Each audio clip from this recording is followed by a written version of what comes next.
out of range at Bermuda. Heading toward acquisition at Madrid in 5.5 minutes. The plasma diagnostics package is powered up and has been deployed on the remote arm.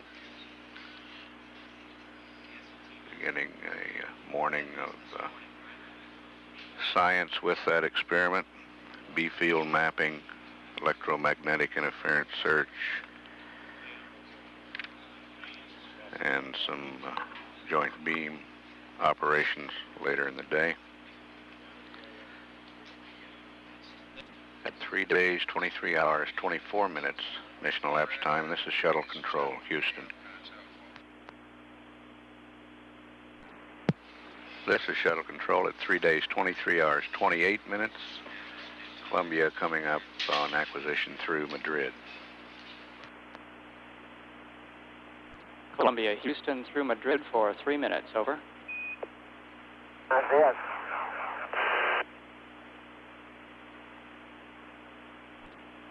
Columbia, Houston for the IMUs, we'd like to have a Spec 21 and resume, please.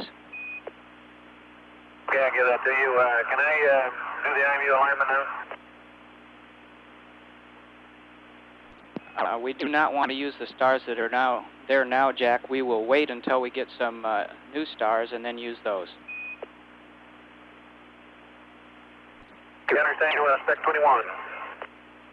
That's a firm. Spec 21 and resume, and we'll wait for some new star data in the table. Say again? I say again, we will wait for some new star table data before doing an alignment. I got you. And Jack, on the DAP A4, we need to change the vernier discrete rate back to decimal 134.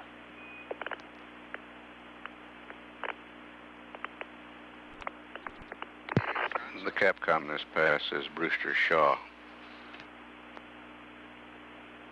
There you go, you got it. Okay, great. Thanks a lot.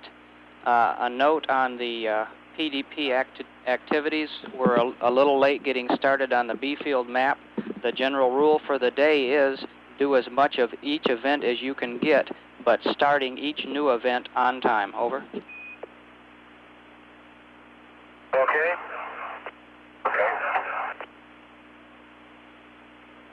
And we have one switch configuration on panel R11 when you can get ready. Go ahead with it, Brewster. Okay, on R11, row E, the wideband mission power to off. Over. Wideband mission power is coming off. Okay, great. And since we're in a UHF uplink configuration, we want to make sure that neither one of you are in Vox-Vox. Over. Oh, we're not down. We got off of that. Now we're back in PTT box. Okay, that's a real good configuration. Thanks a lot. We're 20 seconds LOS. Indian Ocean will be next in 15 minutes, and we haven't seen the fuel cell purge when you get a chance to do that. Okay, we're trying to keep up. We'll get to it. Okay, no rush. Coming your way right now. This is Shuttle Control.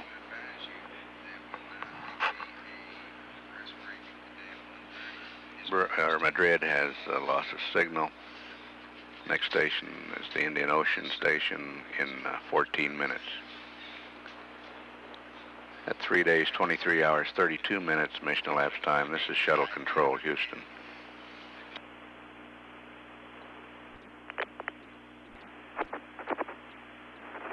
Oh, Steve, how do you read? Columbia, Houston, read your 5 by.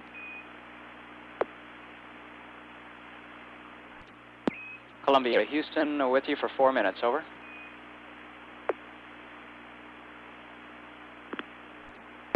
Columbia, Houston, through Indian Ocean. How do you read? Houston, we're on your way. Okay, Gordo, I read you 5 by. I have 2 more EMI times to pass to you.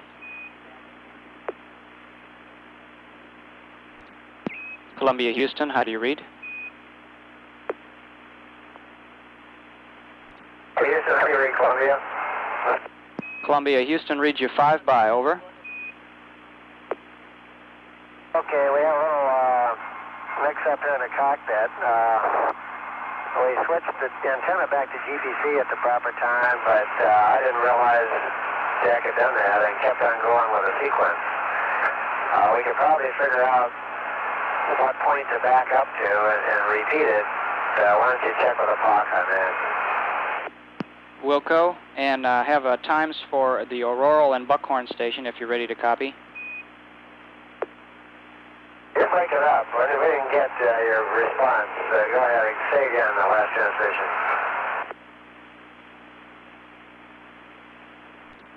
Columbia. Houston, Columbia, we're not reading you. Go ahead, please.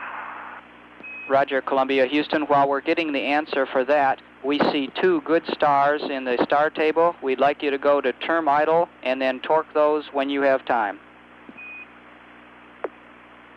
Okay, we copy that, Register. Yeah, those look good to me, too. I'll do just like you say. And Columbia, Houston, we want you to press ahead with the sequence and do not back up, over. Columbia, Houston, over. Columbia, Houston, in the blind. Register, to be more specific, we were probably at point 102 when we got out of the antenna configuration, and we pressed on to 103 in GPC rather than the specified lower left. Roger, we want you just to continue ahead and do not go back. We'll see you at Yarga D in 11 minutes. I would guess to recover and get the data, we'd have to go back to 102 and then keep going from there. Columbia, Houston, in the blind. We want you to press ahead and do not repeat the sequence. Houston, Columbia, do you copy? Columbia, Houston, Roger, we copy you. We want you to press ahead. Do not repeat the sequence. Over.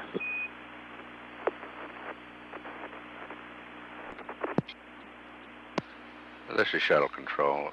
Loss of signal at the Indian Ocean Station. Next station is Yargady in 10.5 minutes. At 3 days, 23 hours, 52 minutes. Mission elapsed time. This is shuttle control, Houston.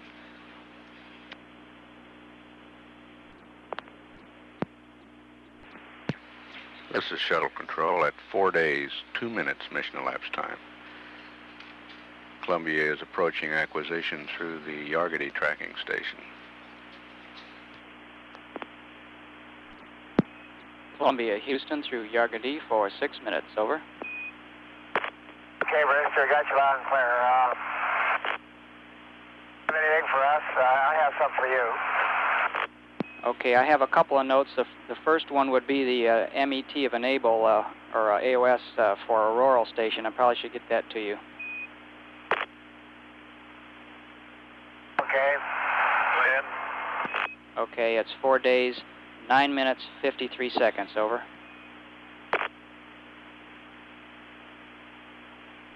Okay, 4 days, 9 minutes, and 53 seconds.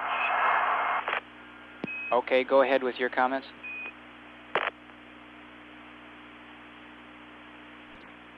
Columbia, Houston, go ahead with your comments. Okay, just a second. Okay. Okay, I don't know how much of the last transmissions you were breaking up that you might have gotten there, but what happened was we changed the antennas without stopping the sequence, so we backed her up and started over. We cast back to point 101, I think it was, and then after we got the antennas back proper, continued the sequence. And so I think we've got the data, but you'll have to sort that out later and get it all fixed up. The other problem then, somehow in doing all this, we ran into a wrist roll limit, and I had to stop and torque it all the way around. And I'm not sure that might not happen to us again here. So you'll see something less than the smooth sequence, but I think we're getting all the data over. Okay, we copy all that, Gordo, and we don't think that's going to be a problem. All right. And I have a MET for Buckhorn Station, if you're ready to copy that. After Buckhorn. Roger, it'll be 37 minutes, 10 seconds. Over. Okay, at 03710. Thank you, Brewster. We only have one further note on this pass, and it has to do with the OSS-1 tape recorder operations. Go ahead. Roger, on panel L10, switch the OSS-1 tape recorder 1 track select to 12.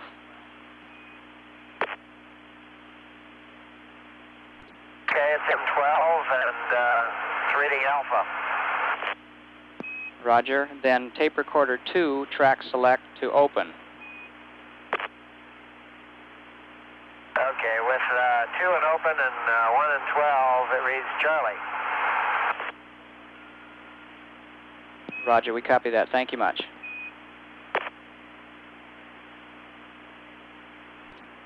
And Columbia, the reason for that switch was to allow the ground to monitor tape recorder 1 operations through the telemetry.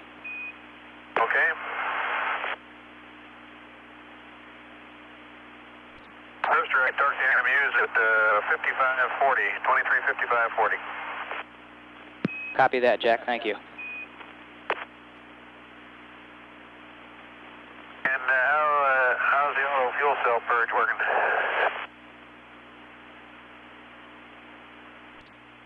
We'll have to look at it over Aurora, Jack. Oh, well, maybe you saw it before this.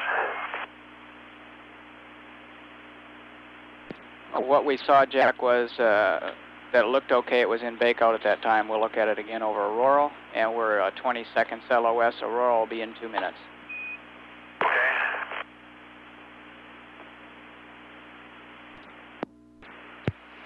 This is shuttle control. Yargity has loss of signal, but Columbia will be within range of Aurora in 1 minute. We'll stand by. Columbia, Houston through Aurora Valley for 3 minutes. Okay, we're hearing you loud and clear. We also, Brewster, just did the sync on the getaway special, and we noticed that in our procedure, it didn't say anything about waiting 10 seconds in there and think, or rather 10 minutes, and we think maybe it should have. If you want us to go back and recycle, give us the procedures, and we'll do that all over again. Stand by 1. Jack, that was a good catch. We would like you to repeat that with the 10-minute delay, if you could. Okay, can we start from where it is now and repeat it without any difficulty or without messing up the experiment? That's affirmative. Okay, we'll try it over again. Columbia, Houston, 20 seconds LOS. Next pass at Buckhorn in 24 minutes. Okay. See you there. This is shuttle control. Columbia has moved out over the eastern coast of Australia, over the Pacific, out of range of the Aurora tracking station. Columbia on the near the end of its 65th orbit. Does not come within the range of Hawaii on this ground track. Next station will be Buckhorn in 22.5 minutes. Most of the conversation during the Aurora Pass devoted to discussion of procedures for the getaway special experiment.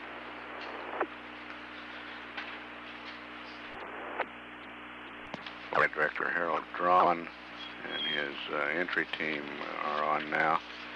They'll have a long shift today. Came on at handover at 8 o'clock this morning. 12 hours today. They'll hand over their shift at 8:30 this evening. Neil Hutchinson and the orbit team are not working today, taking a rest after three very long shifts the last three days. So we can look forward to the next change of shift briefing somewhere on the order of 9 p.m. Central Standard Time today. At 4 days, 17 minutes mission elapsed time, this is Shuttle Control, Houston.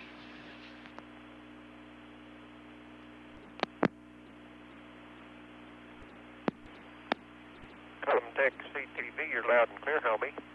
Roger, you're loud and clear. You all ready for the upcoming pass? Ready, standing by. Okay, thank you. This is Shuttle Control. It's 4 days, 37 minutes mission elapsed time. Columbia about to be acquired through Buckhorn.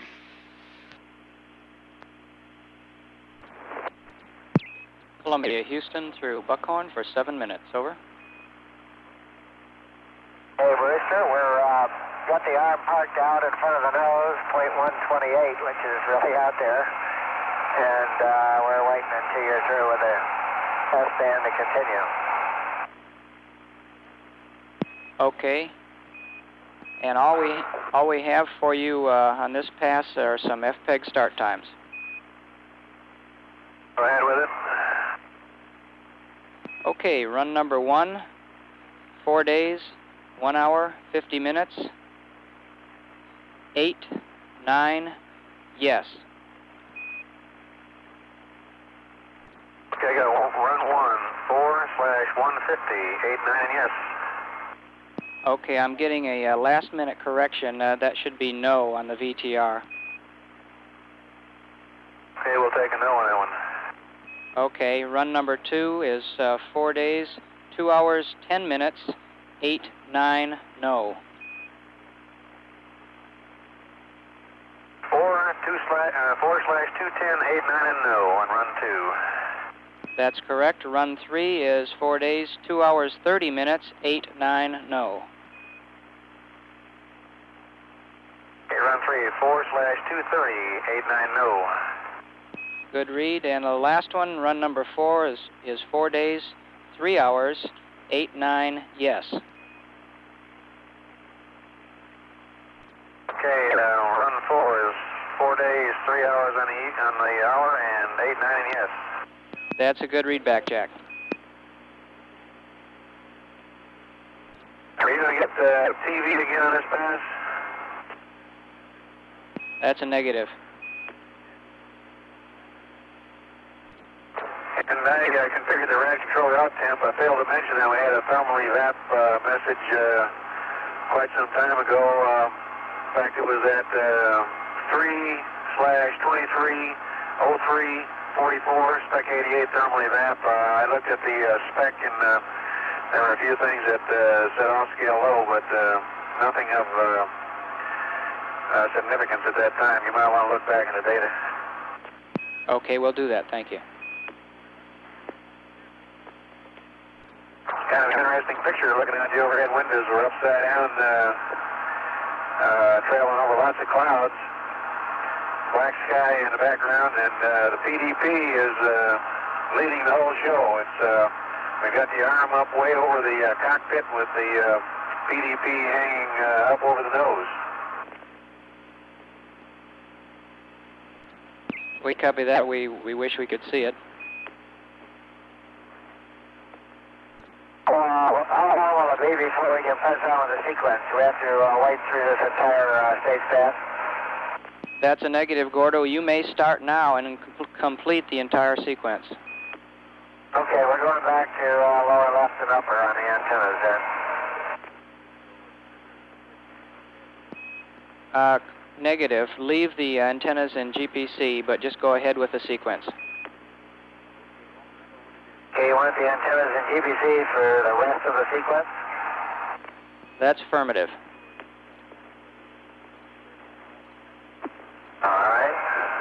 And Gordo, the reason is this is a general EMI and is not affected by that. We can just press on in the configuration we're in. Oh, I wish we'd known that the last time. Jack, we looked at the thermal evap message you got, and that was normal operations for switching controllers there. All right. Yeah, when I went to controller B from controller A, the temperature went up to somewhere around 60 degrees, I noticed, and then marched back down to 40 where it is now. Okay, copy that. Okay, looks like it's pretty cloudy all over the west coast. Looks like you guys will probably fly for a while longer then, huh? Say again? I say probably a good idea that you're flying a bit longer then. Right.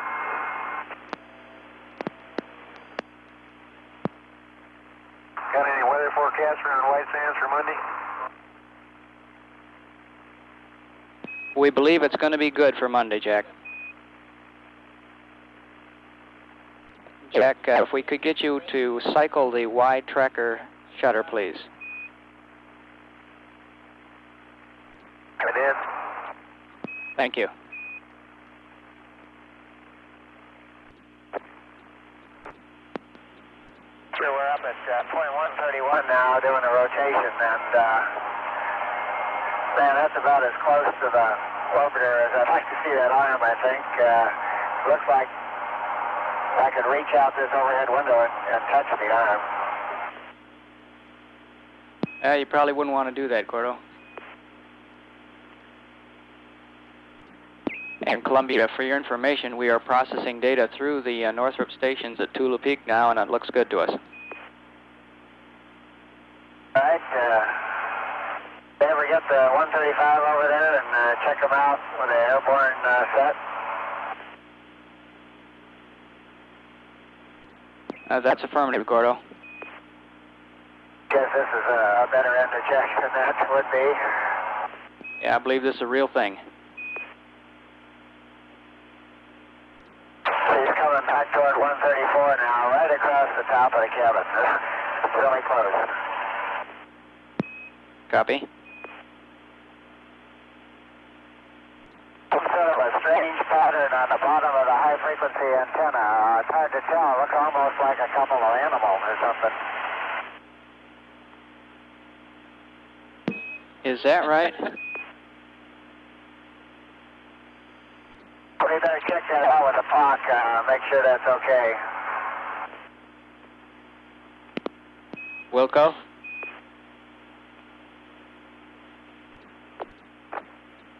Columbia, Houston. Due to the 1 hour slip in launch time, we'd like to sync things back up as far as day-night cycle goes. So we would like you to start the PDP wake search 5 minutes late. That would be at 1 hour and 5 minutes in order to get things synced back up. You should start the joint VCAP PDP beam search, however, on time as per the cap, as well as the meal prep. Over. Okay, the only change then is this next item coming up 5 minutes late, right? That's affirmative.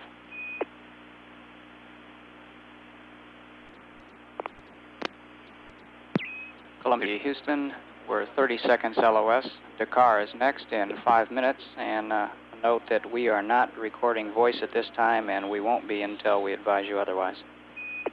Right.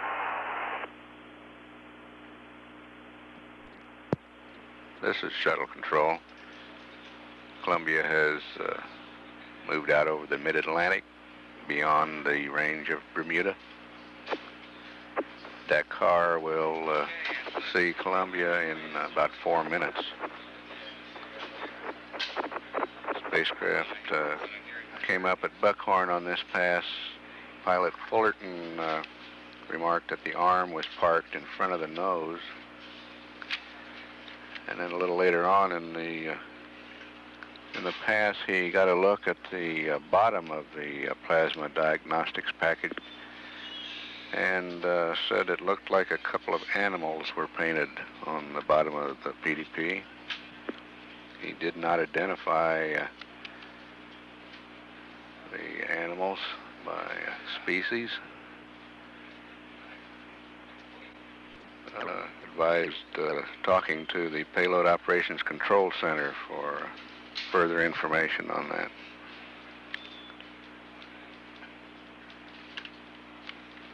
We'll have the car in just under 3 minutes. Elapsed time is 4 days, 58 minutes. This is Shuttle Control, Houston.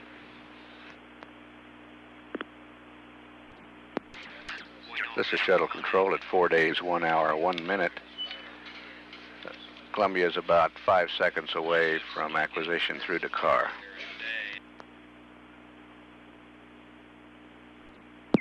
Columbia, Houston through Dakar for 7 minutes. Over.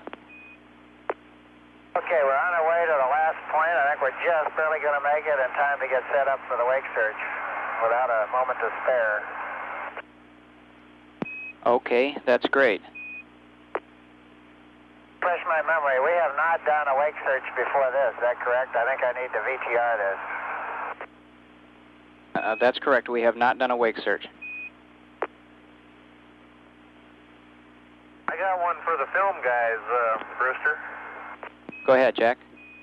Okay, on the 16mm film, the ones with the blue markings are supposed to be exterior, and the ones with the red markings are supposed to be interior. However, I've got 4 blue marked magazines that say interior on them, and 2 of them are set aside for entry 16mm, and those 4 are labeled 4, 6, 7, and 8.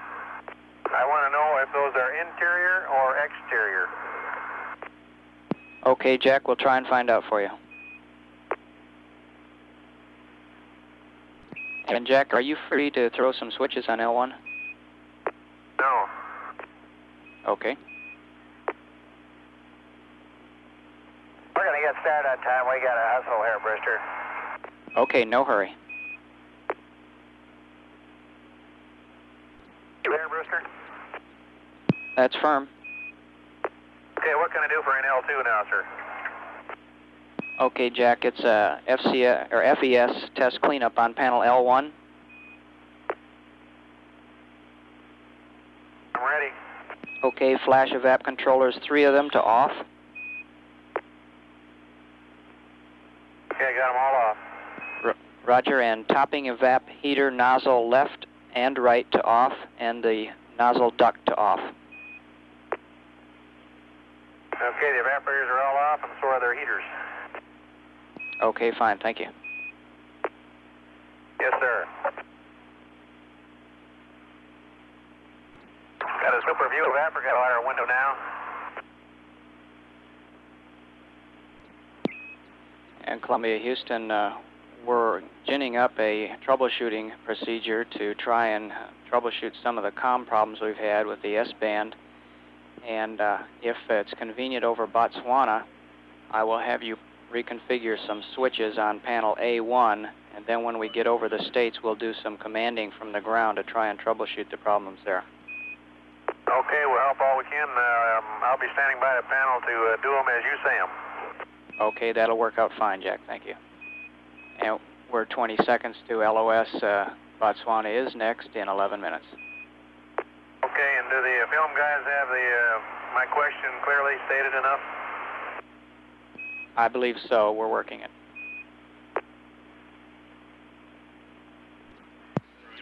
This is Shuttle Control. Columbia moved out past the range of Dakar. Next station will be Botswana in 11 minutes. Pilot Gordon Fullerton has started the wake search using the plasma diagnostic package to survey the wake that the Columbia is making through the ionosphere. Capcom Brewster Shaw informed Jack Lousma that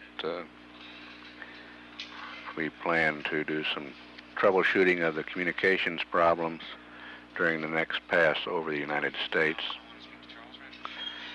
about an hour from now.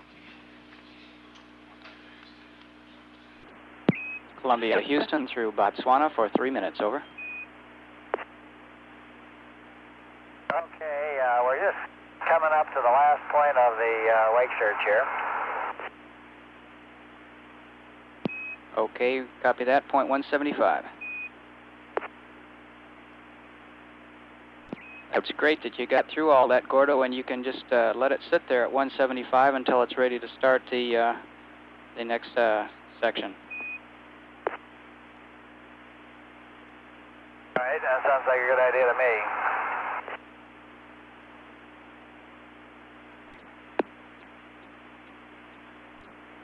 And Gordo, just pass along a comment from the PDP folks back in the POC that they are extremely pleased with PDP work this morning, and you're doing a great job for them. They appreciate it. Okay, glad to be of service. It all pays the same, Brewster. Yes, sir.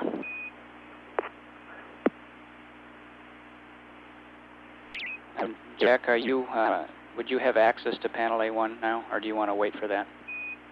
With A1. Okay, great. We'll configure all 6 or verify all 6 S-band PM switches and then one switch down on the NSP. I'll just read them top to bottom and let you do them. You can read them back if that's all right. Okay. Okay, S-band PM antenna switch electrics, verify that's in 1. Then preamp to 1. Power amplifier standby to 1. Power amplifier operate to 1. Mode stayed in high. And transponder to 2. Over. That's all done, just the way you said it. Okay, that's great. We're 25 seconds LOS. We'll see you next at Yargadee in 13 minutes. Thank you a lot. Okay, Brewster. This is Shuttle Control. Botswana has loss of signal. Yargadee is next. Yargadee is a UHF-only station. Columbia will be within range there in 12.5 minutes. During this pass, Gordon Fullerton was on the last part of the wake search with the PDP. And we reported to him that the Payload Operations Control Center personnel is pleased with the way that experiment is going today and the work that Fullerton is doing with it. And Jack Lausma has the switches set for the communications test that will be conducted over the United States in about 46, 47 minutes. At 4 days, 1 hour, 25 minutes mission elapsed time. This is Shuttle Control, Houston. This is Shuttle Control at 4 days, 1 hour, 36 minutes mission elapsed time. Columbia moving within range at Yargadee. Columbia, Houston through Yargadee for 6 minutes. Over. Houston, we got you.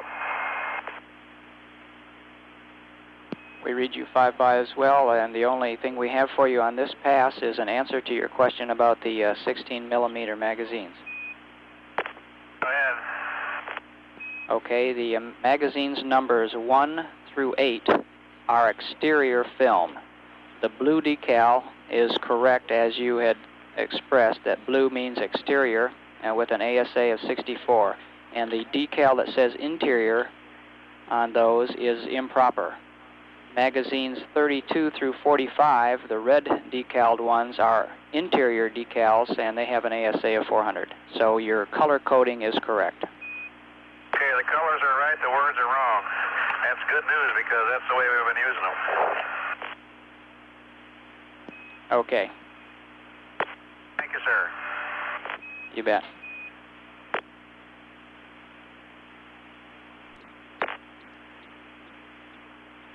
The Italian, I'll take.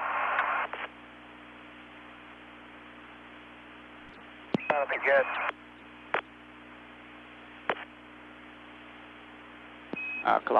Columbia, Houston, we didn't copy that.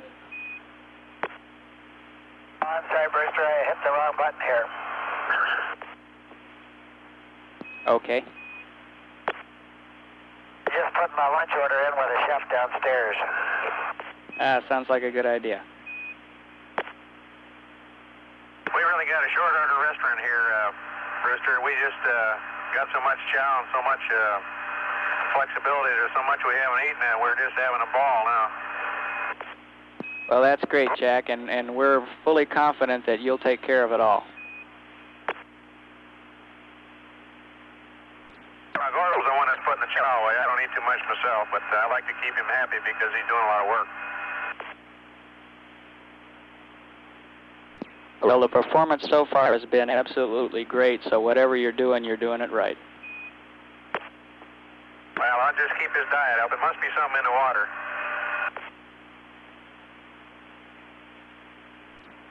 And Columbia do have an update of the ascending node times that you can use with the roll phasing cue card. You would need to add 3 minutes 45 seconds to the cap ascending node times in order to make them correct, and if you don't have a chance to write that down, we'll be glad to remind you later.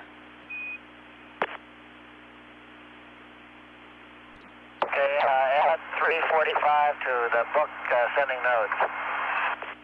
That's affirmed, Gordo.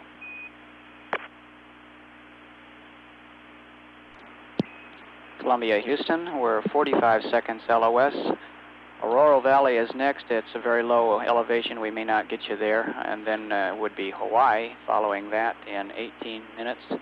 And at Hawaii, we may have a couple of switch throwings to help us again with the troubleshooting of the comm. Other than that, we see you're coming up on the joint VCAP PDP beam search, and that'll probably keep both of you busy for the next hour and a half or so. And we wish you luck with that. Okay, Brewster, see you later.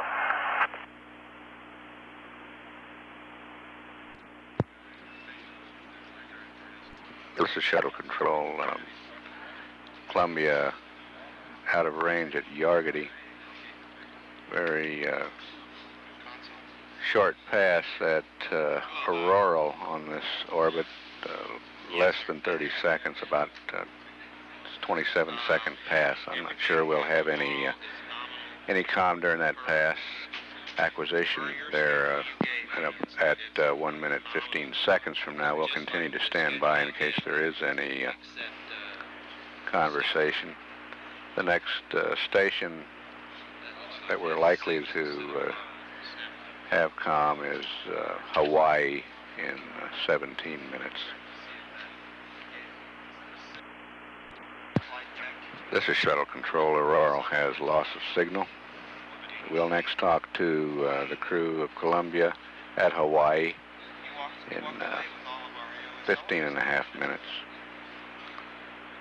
Columbia's commander, Jack Lausma, is preparing, starting meal preparations. It's still a couple hours away from lunch for the crew, but takes time to warm the food up and get it ready. He's doing those preparations now. And Gordon Fullerton is busy with a joint vehicle charging and potential and plasma diagnostic package beam search. At 4 days, 1 hour, 47 minutes mission elapsed time. This is Shuttle Control, Houston.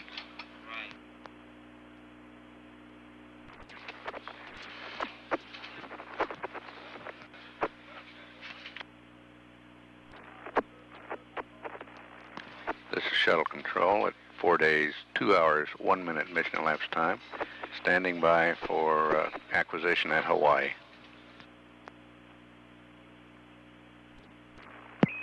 Columbia, Houston through Hawaii for 7 minutes, over. Okay, we're in the second half of this first beam search. Roger. Columbia, Houston, at a convenient time in between your runs, I do have a couple of switches to troubleshoot the small N2 leak and to continue troubleshooting the S-band. Okay, go ahead with the S-band. Okay, Jack, if you're at the back on panel A1, we need network signal processor power to 1. I didn't catch that. Where is that located? On panel A1L, NSP power to 1. Over. Okay, you cut out. NSP what? NSP power verify set to number 1. NSP power verified number 1. And Jack, that's all on the S-band troubleshooting for now. The N2 system, we have a couple of switches on panel L2 up at the front. Over. I'm there, go ahead. Roger, on panel L2, N2, system 1 and 2 reg inlets close. Over. Okay, we're going to close the reg inlets on both N2 system 1 and 2. That's affirm, and we'll be seeing if that leak is in the manifold. Just leave it as is. I like that. Take a look at that.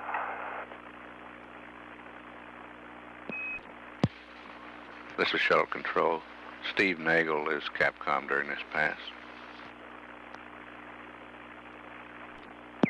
Columbia, Houston, continuing the S-band troubleshooting. We would like a panel, then command. This should do nothing to our comm here. However, over the States, ENCO is going to be commanding from the ground, and we may have some data dropouts. Over. Okay, you're on a panel command right now. That's affirm right now. Okay, you got it. Thank you. Columbia, we're 30 seconds LOS. Next is the States in 3 minutes. Okay, we find that it's about every run we have to reset this PDP high voltage. We're doing it, though, as you said on the message. Okay, we copy.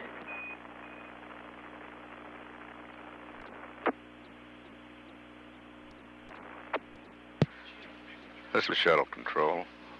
Columbia out of range at Hawaii, moving toward the coast of California.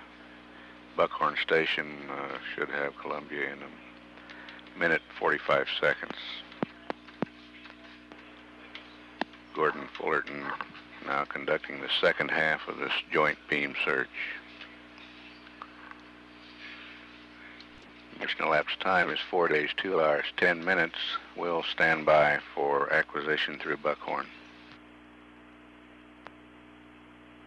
The Shuttle Control ECOM will be conducting communications checks and some checkouts of communication systems from the ground. We may have some data dropouts, some communications dropouts, and we may go to UHF voice during some of these passes.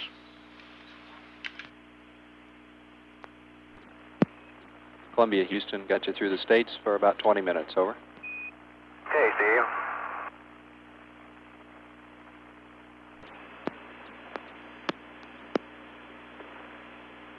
The voltage fell off again. I'm recycling. Copy. Just coming across the coast, Steve. It's pretty cloudy out here. Roger. We have every assurance it'll be good on Monday. It'll be good on Monday. No problem, Steve. It's an all-weather Air Force. That's all right. You see Edwards right by the elbow joint of the arm right now.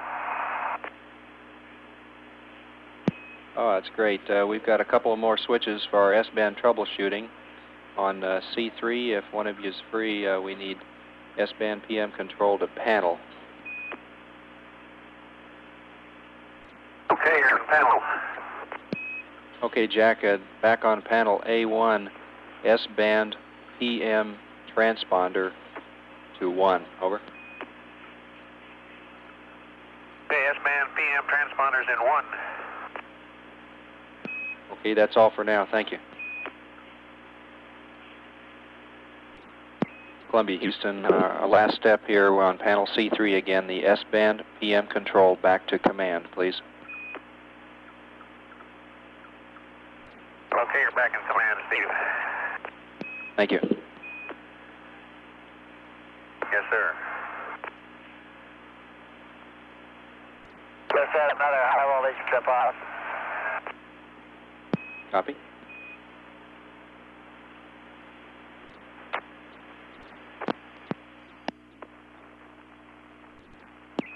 Columbia, Houston, we may lose you here for about a minute. Right.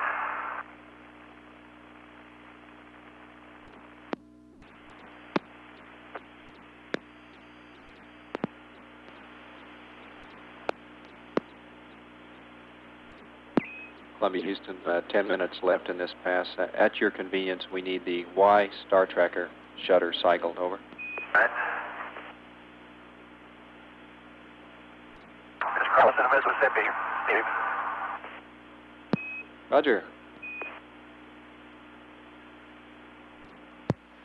This is Shuttle Control. We're back in the pre-test communications configuration aboard Columbia. INCO has not yet reported on the results of his test. We will give that to you as soon as it's available. Still another 7 minutes, 45 seconds left in this pass. You're in there, Steve. That's flying directly over Marine Corps Air Station at Cherry Point, North Carolina, the home of a number of famous Marine aviators. Roger. Both of them right there. I wouldn't even dignify that with a reply.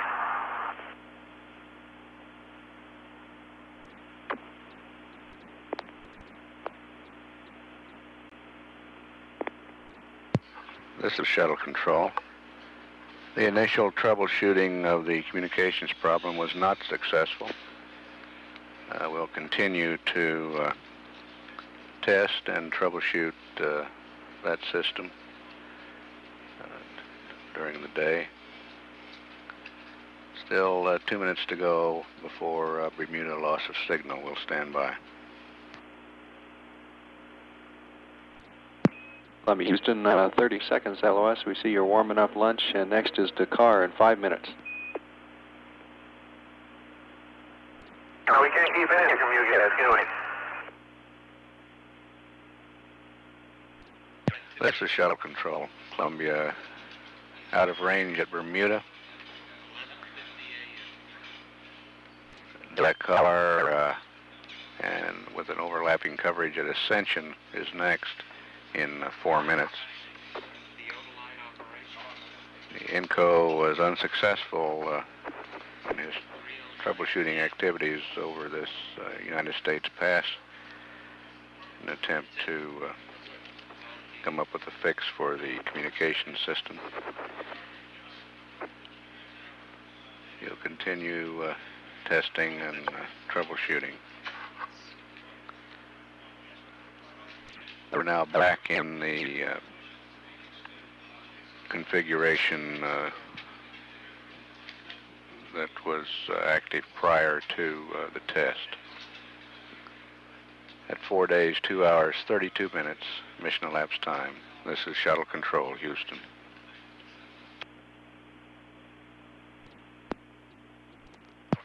This is Shuttle Control. Dakar has acquisition of Columbia at 4 days, 2 hours, 36 minutes, mission elapsed time. Columbia, Houston, with you through Dakar and Ascension for 11 minutes. Over. Okay, at Ascension, Steve. And we've been getting a little response of PDP. The 1 kilovolt electron thing got up to about 70 for a while. Roger. Steve, we're checking the magnet that we have that Owen Garriott fixed up with for us to see where the magnetic field's aligned, and it does seem to correlate when the arm is over the F peg in that direction, we get the max reading. Roger. Yeah, we can pretty well predict when the readings are going to change and tell us that the PDP is over the beam by the way that the magnet responds. Roger. For your later notes, the start of this pair of runs, I was at the wrong initial point, and I had to make a quick OCAS over to get started. So we were about 2.5 minutes late getting going. After the that segment usually is enough time that we should complete the pattern before it turns on. Okay, Gordo, no problem. You can see the SIA sweeping back and forth too. Roger. And we show it to be scanning also on the ground, Jack. Okay. See all those calories running up and down the thermal canister too. Okay, now Steve, we're taking manual control. The sequence is over, and we're going to run the rest of the time out manually, kind of looking for the beam with under orbit or loaded control. Roger. And the magnet says the beam is pointed out over the left wing about a 45-degree angle. And gradually the magnetic field is rotating toward the nose. And Park appreciates that information, Jack. Thanks. Columbia Houston, Jack, if you do have a free moment here before this LOS, we got a procedure that you could work at your convenience during any meal period to look for the gas bubbles in the water and try to determine the source of those. Stand by. Actually, Steve, we don't have too many bubbles in the water now. Most of the air got out of the system, I guess. Okay, Jack, let's just belay that for now. Columbia Houston, we're 30 seconds LOS. Next is Botswana in 4 minutes, and we sent up a teleprinter message on this pass. You might look for it. Okay.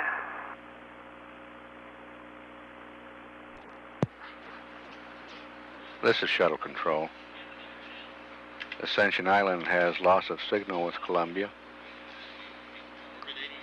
Next acquisition through Botswana in 4 minutes.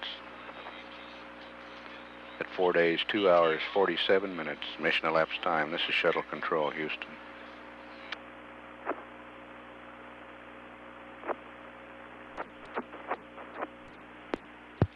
This is Shuttle Control at 4 days, 2 hours, 50 minutes, mission elapsed time. Shuttle coming up on acquisition through Botswana on orbit number 67. Columbia Houston through Botswana for 6 minutes, over. Through Botswana, and we're reading your message. Okay, we thought it might have been garbled in transmission. I guess it came up all right? Yep. There, Steve. We're still with you, Jack. Okay, one of those items that Bill Thornton built for separating bubbles out of water, you know, that nifty little valve that he made, where are they stowed? It should be stowed in MF43K, Jack, for the air separator. Yeah, where'd you say? I didn't get the whole number. That's Mike Foxtrot 43 Kilo. IFM tools, huh? Okay.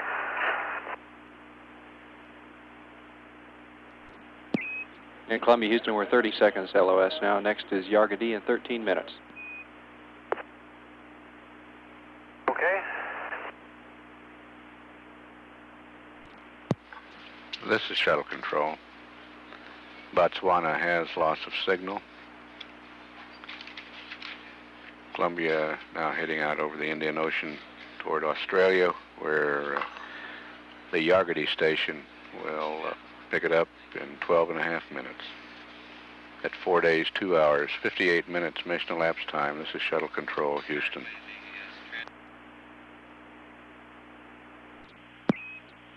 Columbia, Houston through Yargady for 7 minutes, over. Okay, where are you for at Yargady? Steve, I think we're going to do some more of this kind of joint operations after lunch. You got any times yet? We'll work on it, Jack. I'll get back to you with those. Okay, and am I correct in thinking that today is the end of all the arm operations, or are we going to have some tomorrow? We believe you're right, Jack, and we'll double check it.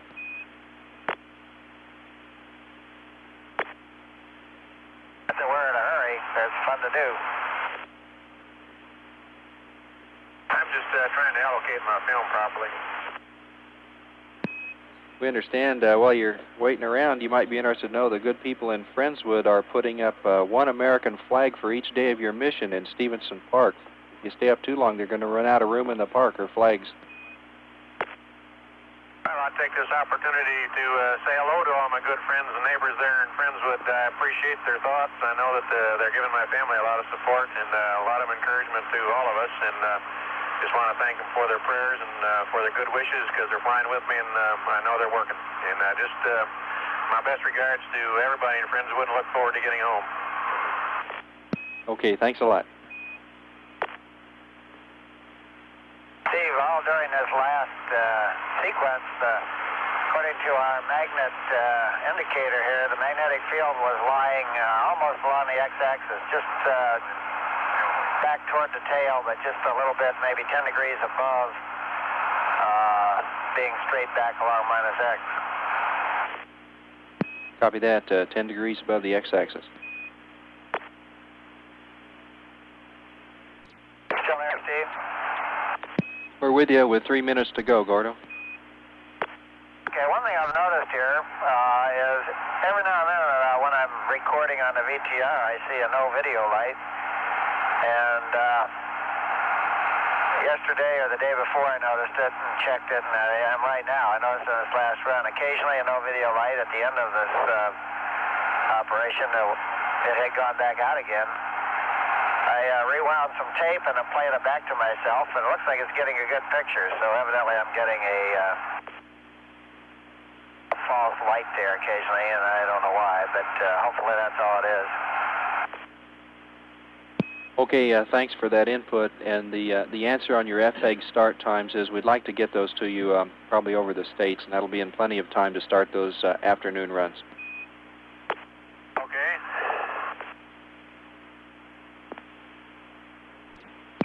And Columbia, Houston, were you able to see the FPEG beam during the night passes? No, because to monitor the arm adequately, we got to have the lights on out there. And also, of course, to get any VTR, so that wipes out any chance to see it. Okay, thank you. Tell you something that's interesting, though. When the lights aren't on back there and the vernier jets are firing, if they go out the side, you can see the plume. But if they don't, if they fire down, all you can see is kind of an orange glow. In fact, you can see right now that just sort of lights up around the ohm spots and around the rudder. And just glows there while those jets are firing, and it's very spectacular.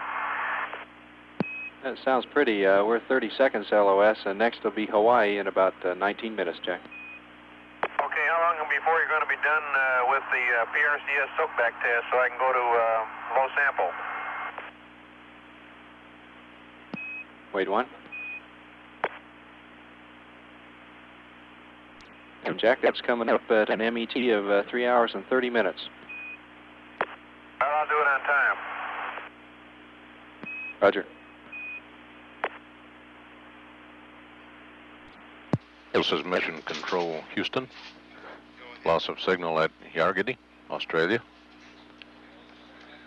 Upcoming in 18 minutes will be Hawaii,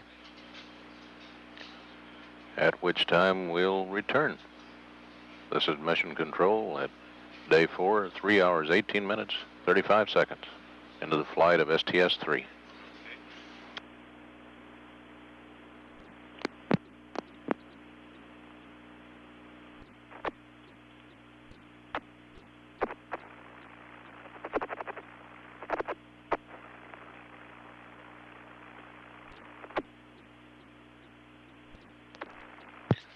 Mission Control, Houston, 10 seconds away from acquisition now through the station at Hawaii. Beginning of Revolution 68, Orbit 68. Have 5 minutes of tracking here at Hawaii, a brief dropout, and then pick up the stateside. Columbia, Houston through Hawaii for 5 minutes. Over. Okay, we got you through Hawaii. We're doing a BTR demonstration of the Bill Thornton water valve. Water gas valve. Okay, sounds fine. And whenever you get ready on this pass or states, I have the next FPEG start times for you. Okay, we'll probably wait till the states, Brewster. We're also eating this time.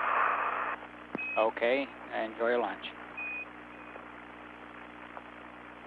Thank you.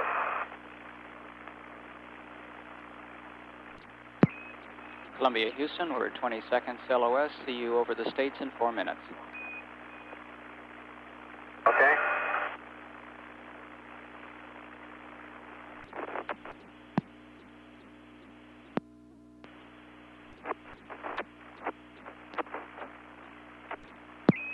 Columbia, Houston, over the states for 16 minutes.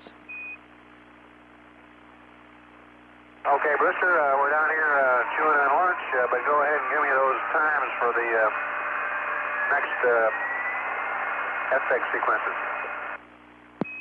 Okay, Jack, the first one of the runs for the afternoon will be at 4 days, 4 hours, 40 minutes. It'll be sequence 8, followed by 9 with no VTR required. Okay, I got it, 440. Roger, the next one will be at 5 hours even, and sequence 9, followed by 8 with no VTR. Okay, right, that's 5 hours, 9, 8, then no. And next one will be 5 hours, 20 minutes, and on this one we would like you to do a manual search for the beam, and we would like you to take VTR. Okay, at 0520, manual and yes.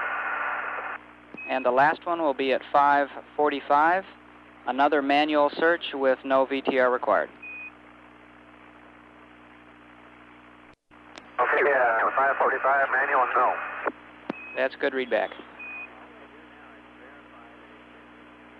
And by the way, the little experiment with Bill Thornton's air-water separator worked just fine. We used the bag that had the colored, the strawberry color in it, and slung it around a few times, and all the water went to the drinking end, and all the air went to the opposite end. So it looks like Bill's little invention is one that really works, and our hats are off to him. Well, that's good news, and we'll pass the word along. Mister, you're one of my neighbors over there in Friendswood. I wish you'd relay to Lauren Wood and the mayor there and all of our mutual friends and neighbors how much I really appreciate them thinking about me and my family during this flight. I'll be glad to do that, Jack. Sir, does this path go anywhere near Houston? No, it doesn't. It goes quite a bit to the north. Then the next time around there, do you?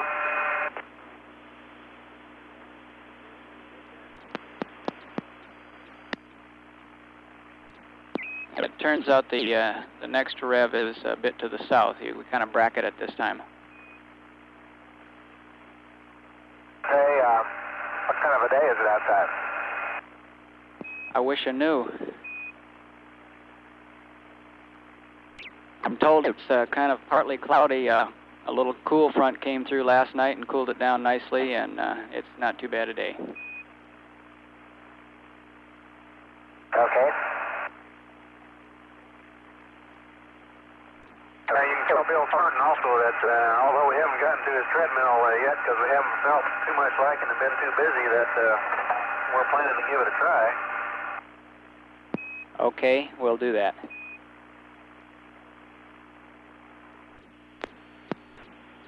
And Jack and Gordo, we ran into Gracia and Marie, both in Building 30 here yesterday, and after they witnessed and heard of your big pickup of pace and you're feeling better and getting plenty of sleep and rest, they were all smiles and really enthusiastic about the great job you guys are doing, and really looking forward to hearing all about it from you in person.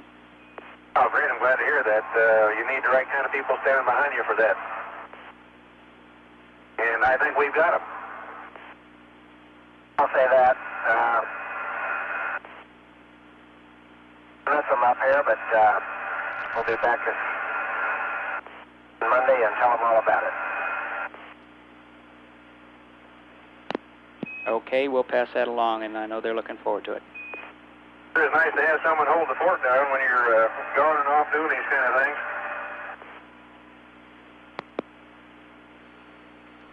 Marie, I have to be home Monday because I'm running out of clean underwear.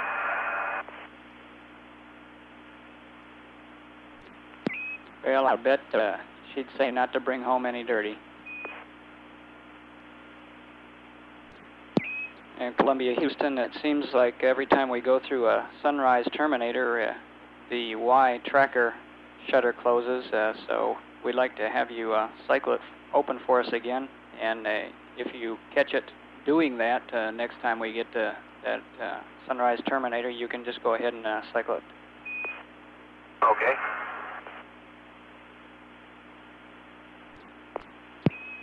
Columbia, Houston, we're 50 seconds LOS. Next pass through Ascension in about 13 minutes. And Gordo, we heard from Marie, and she copied your comments. Okay, thanks a lot. I got the day right here. I believe Andy has his Little League tryouts tomorrow, and maybe you could wish him good luck on those. Okay, we'll be sure to pass that along.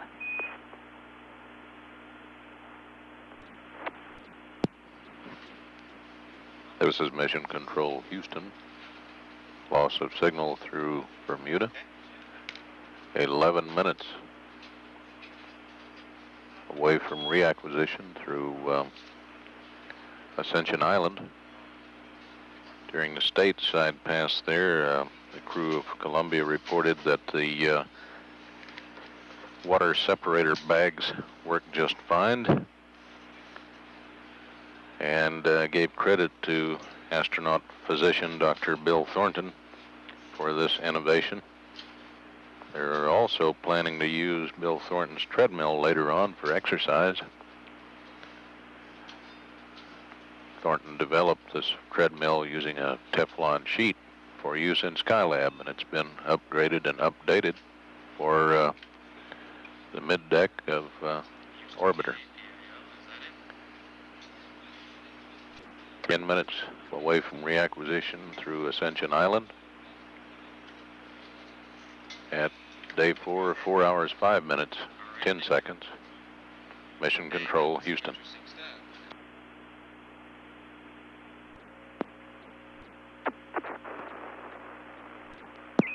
Columbia, Houston, through Ascension for 3 minutes. Hey, Brewster. Howdy do.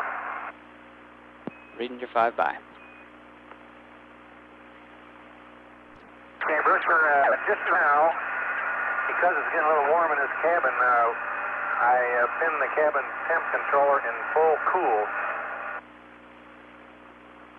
Okay, we copy that, Jack. One other thing, since I was a little delinquent in taking care of the PGU folks yesterday, I'll make up for it today by reading the temperatures that we just took. Okay? We're ready to copy. Okay, Gordo took these. I shouldn't say I did, but I'll read them to you. It was done at 4 days, 4 hours, about 17 minutes ago. And all the lights were okay. And chamber temperature number 7, starting with that one, was 27.2, 27.4, 27.3, 27.6, 28.1, 28.4. Okay, Jack, we got all those. Thank you very much. Okay, now those folks ought to be happy for a while, and they can go out and hoe in their garden a little bit.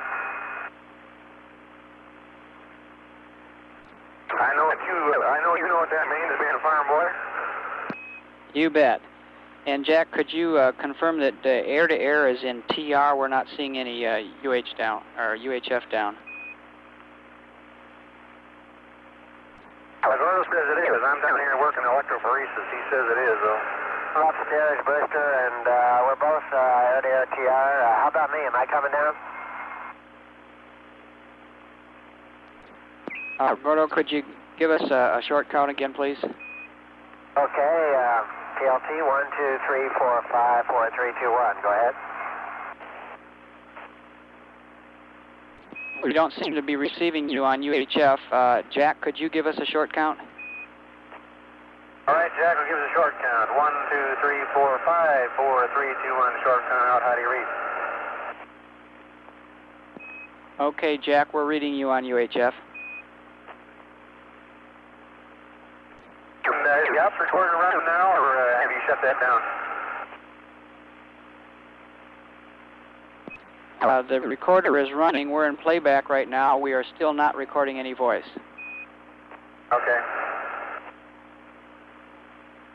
And then cranking up this electrophoresis, I noticed that in the initial phase here, during the 10-minute thaw period, the column temperature is a lot lower than I saw it for the other samples I did. And before it was right around 10, 11 degrees, and now it's a minus 7 degrees, I guess, which is good, but just log it because it's different. Okay, we copy that. We're going LOS, and we'll see you at Botswana in 8 minutes. Yes, sir.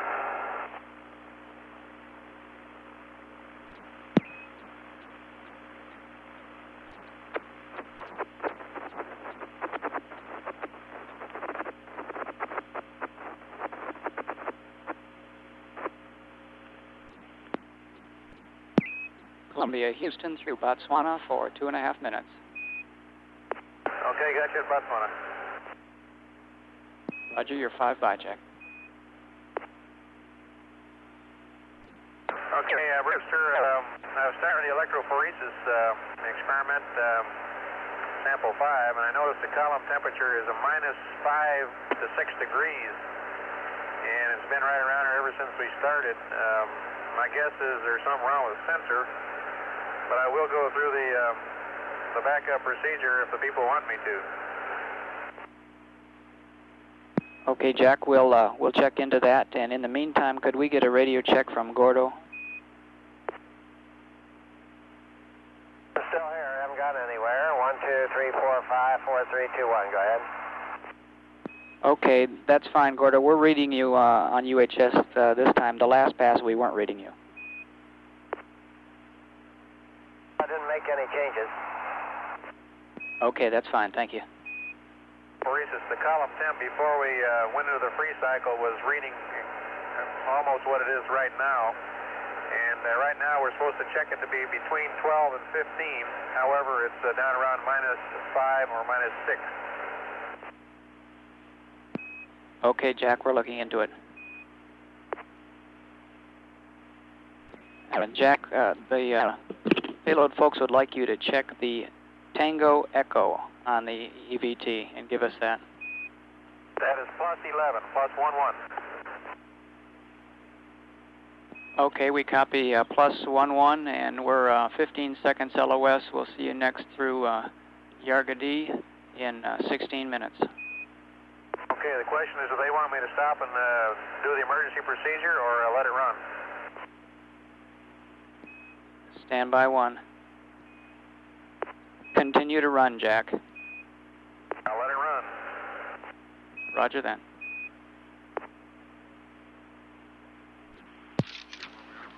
This is Mission Control, Houston. Should be acquiring now through Yargady, Australia. Final pass of the afternoon for a total of about 4 minutes. Columbia, Houston through Yargady for 4 minutes. Over. Okay, we got you at Yargady. I've noticed using our little magnet that the magnetic field doesn't seem to be pointing as close to the minus z-axis as it ought to for the last few passes, and I'm kind of wondering if we got the right roll angle, and I looked at my chart, and it looks like we're a little bit off. I'd like you to confirm that, and if we need to tweak it, why, let me know. Okay, stand by. And at 4:47, I'll give you a mark on our roll angle. Okay, right now our roll angle is 169, 168, mark. Okay, we copied that. It's looking better now. Looks like the magnetic field's about full 45 degrees, I guess, between the minus X and minus Z. Okay, copy. But I would like you to take a close look at this so that we can make sure we do this last set right. Roger, we're working on it.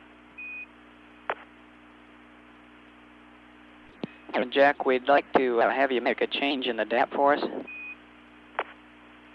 Right. Okay, it'll be for the A4 DAP, rotation, discrete rate, vernier. We'd like you to change it from 0.134 to 0.135. Over. Right.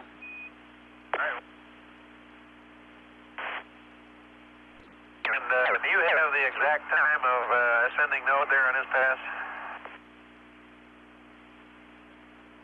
Stand by one. Okay, Jack, it's 4 hours, 55 minutes, 44 seconds. Over. Okay, so it's going to be 4:55:44. Is that correct? That's affirmative, and your roll attitude, from what you said, looks pretty good to us, and that little tweak on the rate will help keep it in shape. Okay, well, I was...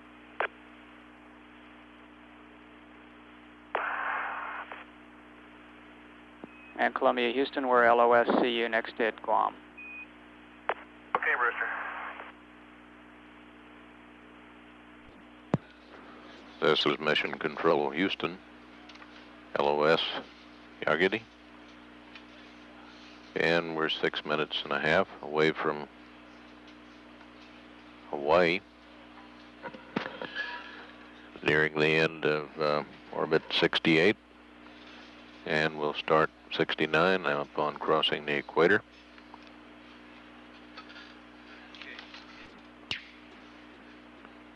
And at 4 days, 4 hours, 51 minutes, Mission Control, Houston.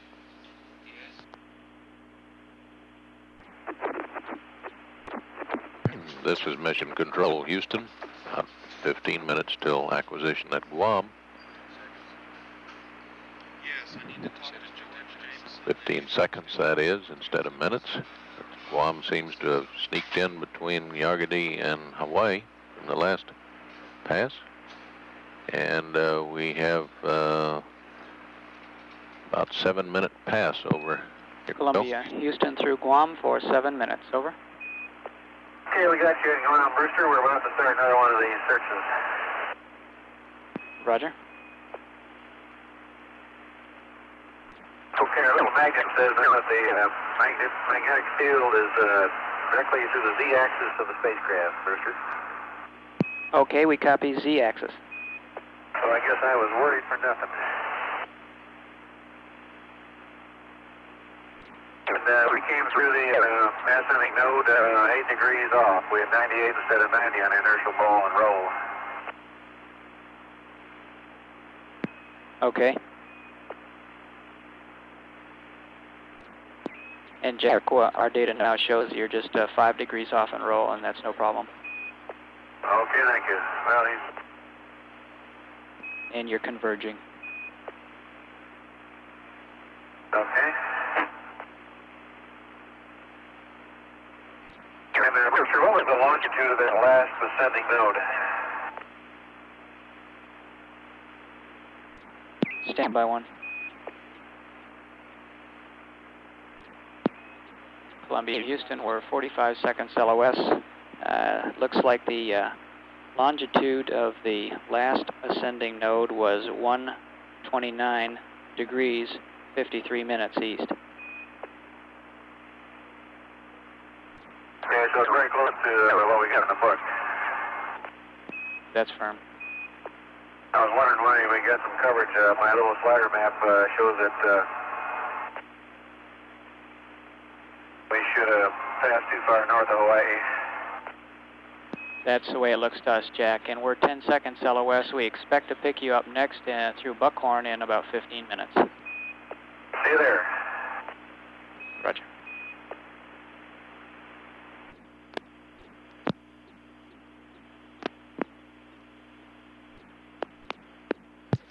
This is Mission Control, Houston. We've had loss of signal a couple minutes ago, actually, through Guam.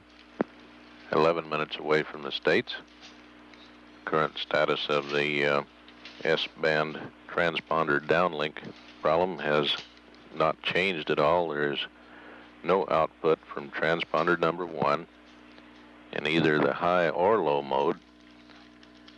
And there's no output from transponder number 2 in the low mode. Now, the high part of that transponder is still operational and is giving no problem. We'll be back in 11 minutes for stateside pass at day 4, 5 hours, 9 minutes. Mission Control, Houston.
Copy that. Thanks for the information.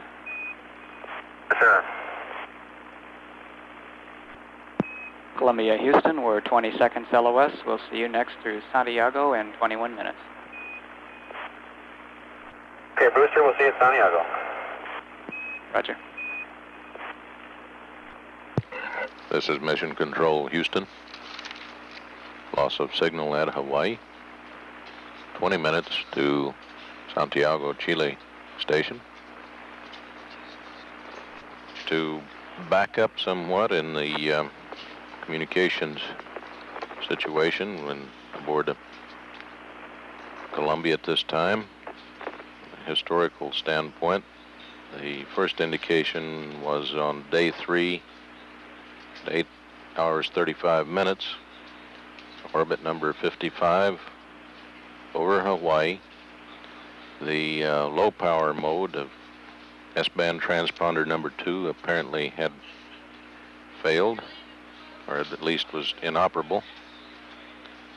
And 2 orbits later, orbit 57, at day 3, 11 hours 45 minutes, while in the midst of troubleshooting the transponder number 2, both high and low modes of transponder number 1 became inoperable.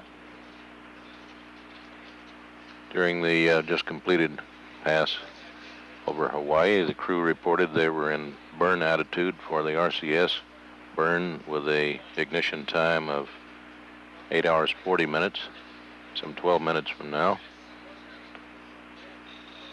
We should get a burn report at Santiago in 19 minutes. At day 4, 8 hours 28 minutes, mission elapsed time. Mission Control, Houston. This is Mission Control, Houston. We have acquisition through Santiago. Columbia, Houston through Santiago for 4.5 minutes. Over. Hearing you loud and clear. The burn's complete, was on time. Good burn. Okay, that's good news, Jack. And we'll be sitting at the burn attitude until 9:21. Okay, that's correct, and I have a couple of notes for you. Okay, go ahead, Brewster. Okay, the first one is your water dump. You can dump tank Bravo to 10%. Okay, Bravo to 10%. That's on the new page there. And that would be at the normal dump time, Roger. Okay, we got that. Okay, and I have your nose sun attitude. Okay, for what time will this be? Okay, this time the nose sun attitude will be to start the maneuver not earlier than 9:50, and you can start it at 9:50. That would be. Okay, make sure we got this straight. We're going to stay in this attitude to 9:50 and then go to this one you're about to give us. Is that right? No, you're going to stay in the attitude you're in now, the burn attitude, till 9:21. Then you're going to maneuver to the post-burn attitude that we gave you previously. And then at 9:50, you're going to go back nose sun, and I'll give you that attitude now. And Gordo, you can delete any IMU work. The IMUs are performing extremely well, and we don't need to do anything to them. Okay, give us the maneuver for 9:50. Okay, at 9:50, then maneuver to nose sun, and that's roll 109.7, pitch 5.7, yaw 2.5. Over. Okay, reading back, roll 109.7, pitch 5.7, and yaw 2.5. That's a good read back, Gordo, and you can initiate 2 times orb rate rotation at 10:05. Over. Okay, initiate rotation at 10:05. Roger, and when you do, change the discrete rate to 0.134. I believe it's at 135 now. Okay, we'll make it 0.134. Okay, that's good read back, and I believe that's all we have right now. Okay, we got it. Great. Columbia, Houston, we're 30 seconds till LOS. We'll see you next through Botswana in 17 minutes. Okay, we'll see you there.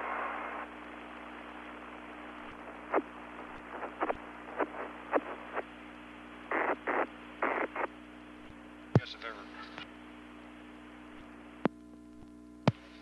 Mission Control, Houston. LOS at Santiago. Next station is Botswana in 15 minutes. The upcoming IMU alignment that had been in the modified flight plan at mission elapsed time of 10:05 this date has been canceled because the drifts are so slight in the platform. Jack Lasma reported that the RCS burn was completed on time. We'll be back in 14.5 minutes at Botswana, Mission Control, Houston. Day 4, 8 hours, 54 minutes. This is Mission Control, Houston. We're Columbia, AOS Houston through Botswana. Botswana for 6 minutes. Over. Hello there, Houston. We're hearing you loud and clear through Botswana. Got you 5 by. Well, we finally got a chance to just sit here and look out the window, and that's what we're going to do for a few minutes. Hey, that sounds like fun. I got a letter to read you if you want to hear this as you look out the window.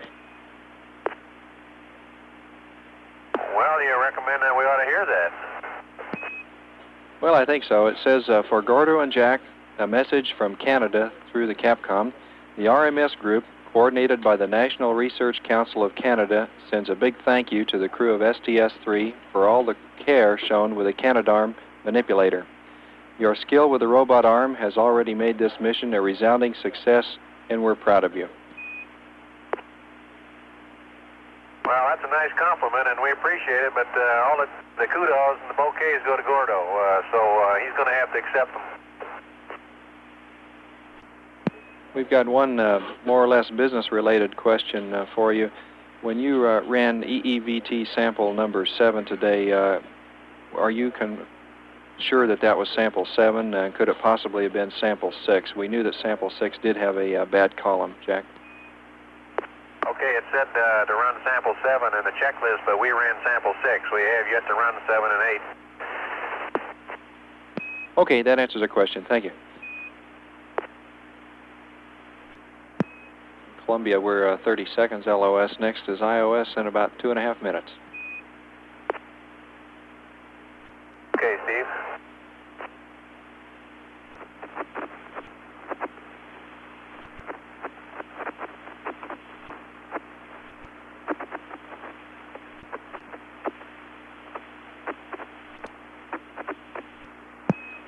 Columbia, Houston, got you through IOS for 7.5 minutes. Over. 7.5 minutes over IOS, okay. Looks like the sun's coming up behind us, and we're looking back to where we've been. Roger. And Columbia, we see you back in a single G2 ops, and you're cleared to do the item 48s. Okay, thank you, Steve.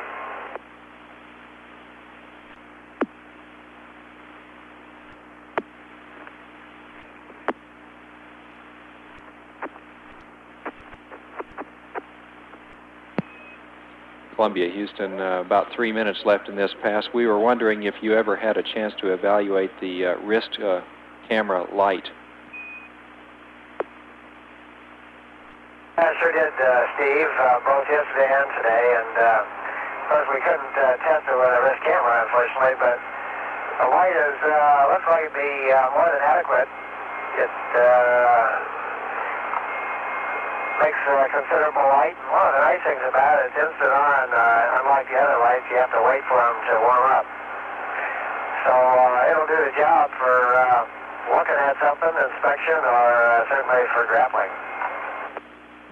Okay, Gordo, thank you for that input.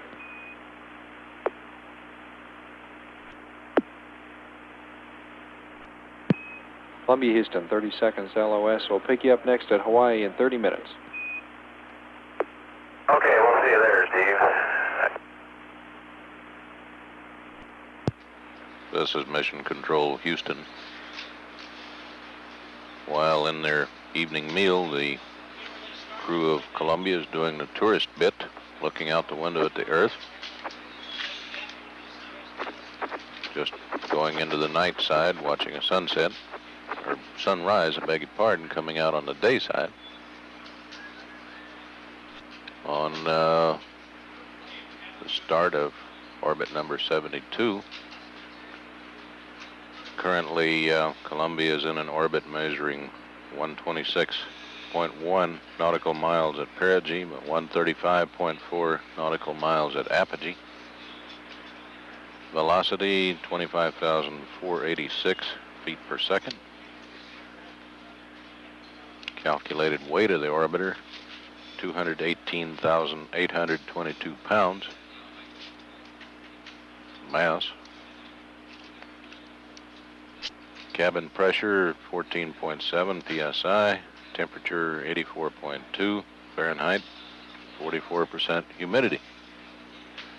Next station in 27 minutes will be Hawaii. As the crew winds down this workday, prepares for the sleep period, and the orbit precesses westward off the tracking station range.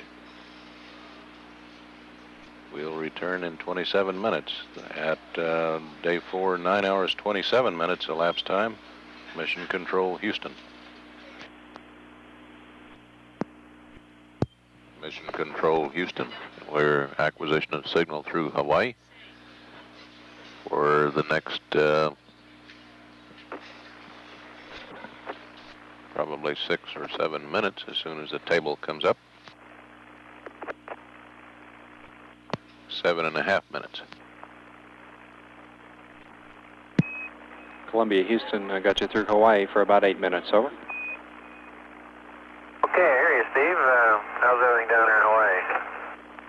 Oh, it's real nice. I got a couple of notes for you. This will be our last pass with you for the evening. Okay. Number one, you can go ahead and start the water dump right now instead of on time. It's going to take about an hour and 15 minutes to dump that water out, and this will give you a leg up for going to sleep. Good idea. The second item, Jack, is that when we reconfigured your PCS to System 2 for N2, the leak reappeared. So there is a small N2 leak overboard out of System 2. We want to reconfigure the PCS to be on System 1, and I have the procedure for that if you're ready to copy. Go ahead, I'm right next to it. Okay, it's a reference to the Orbit Ops checklist to perform the PCS-1 reconfiguration on page 4-5 with a couple of additions. Okay, I'm looking at that checklist. Okay, accomplish the PCS-1 reconfiguration as it's stated, and after you do that, then add the following steps. On panel L2, N2, System 2, Reg inlet closed, talkback closed. Okay. Then verify N2, System 2, supply, talkback open, and verify N2, System 1, supply, talkback closed. Over. Okay, that's verifying N2 System 2 supply open and the System 1 supply closed. Is that right? That's right, and the end result is you're going to be feeding N2 System 2 with N2 supply. Correction, you're going to be feeding N2 System 1 from supply 2. Okay. We'll reconfigure to PCS System 1 with those modifications. You can do that right now, whenever it's convenient for you, Jack. All right. In Columbia, the priority for those events is to get the water dump started first. Okay, I'm warming up the nozzle right now.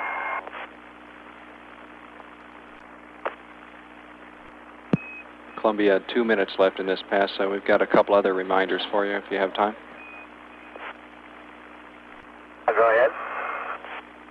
Okay, Gordo, the first is to come out of interconnect before you go to sleep And the next is that your Santiago pass will be a scheduled med conference. Roger. In Columbia, Houston, we're about 50 seconds LOS now. Reminder, when you do that interconnect return of the item numbers on the ohms quantity gauging. And the next pass with COM will be about an hour and a half from now at Hawaii.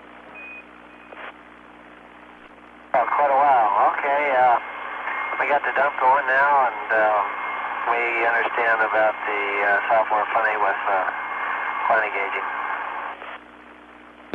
Okay, Crystal teams, enjoyed working with you, and have a good night now. Hey, it's been our pleasure, and we'll sure do that. See you tomorrow. Thanks a lot, Steve. So long to the whole team. Okay.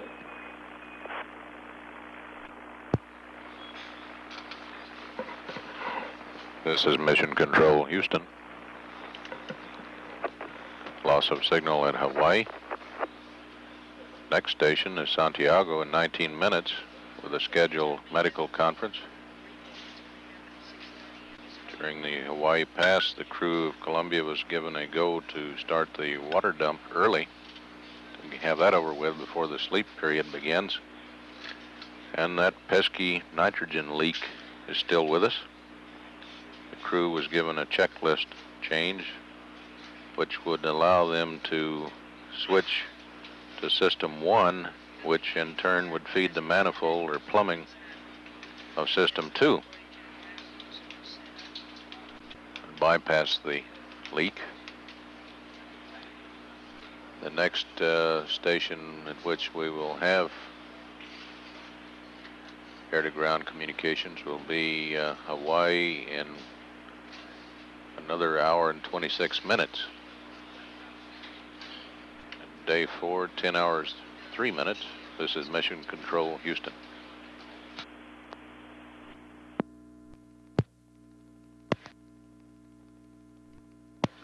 This is Mission Control, Houston. The change of shift briefing with the off-going flight director, Hal Drawn, is now estimated to begin at 8:45 p.m. Central Time in the briefing room in Building 2. Approximately 15 minutes earlier than announced before.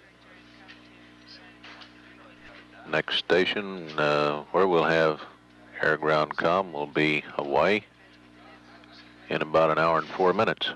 This is Mission Control, Houston. Mission Control, Houston, 4 days, 10 hours, 32 minutes mission elapsed time on the 73rd orbit. The crew just completed a private medical conference over the Santiago tracking station, talking with Surgeon Dr. Sam Poole, the Chief of Medical Sciences Division here at the Johnson Space Center. And this was a very good report, according to Dr. Poole. Both crew members reported that they were eating well and both feeling fine and had had a good night's sleep last night. Overall, a very good report on the crew health. 4 days, 10 hours, 33 minutes mission elapsed time. This is Mission Control, Houston. Columbia, Houston, Ivory team with you through Botswana for about a minute. How do you copy? We're hearing you loud and clear. We just discovered something. We were putting number 7 LIO into A, and we discovered that B hasn't been changed for a day or two. Okay, Jack, we copy that. Columbia, Houston, we've got less than 15 seconds to go. Relative to your comm configuration, I'll have a read-up for you at Indy, which is about a 2-minute pass. So if you could be by the comm panel at that time, I'll pass it to you. Okay. Welcome aboard, Dave. Hello to your team. Okay, we're glad to be here, Jack. It'll be a short visit, though. You guys sure draw the bad duty, don't you?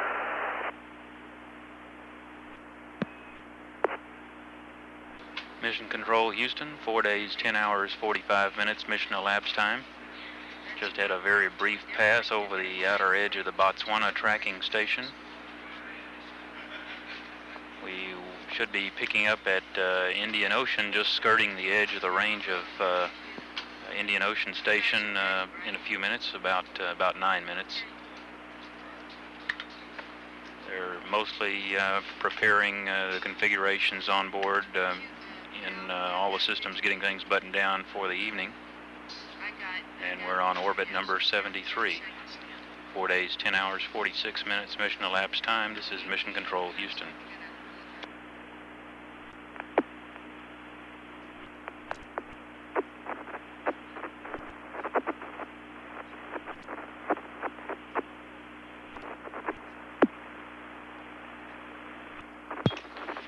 Mission Control, Houston, 4 days, 10 hours, 54 minutes mission elapsed time. Standing by for potential acquisition here just on the edge of the Indian Ocean Station range, very low elevation pass. Columbia, Houston, with you at Indy, and I have your S-band configuration if you're ready. Yes, sir. Go right ahead.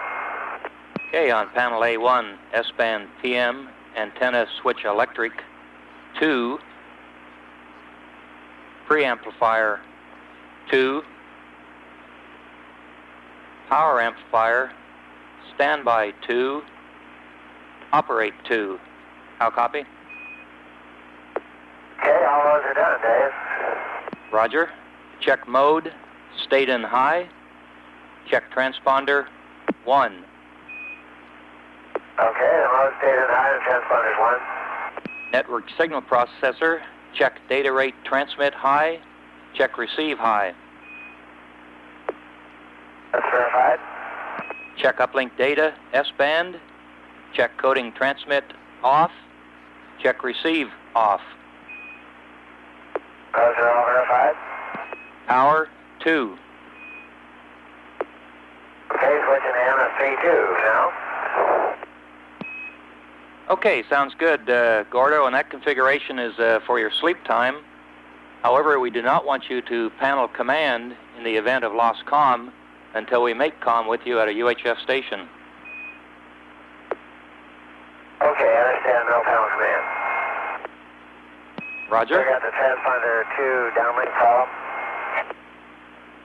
Roger, Gordo. This configuration should help us recover in the event of lost comm.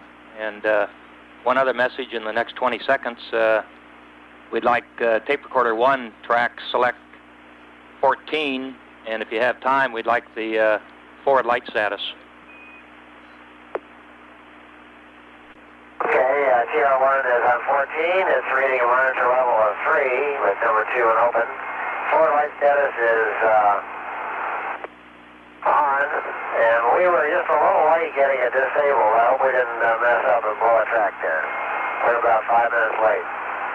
Okay, no problem, Gordo. We're coming up on LOS. We'll pick you up at Hawaii in 30 minutes.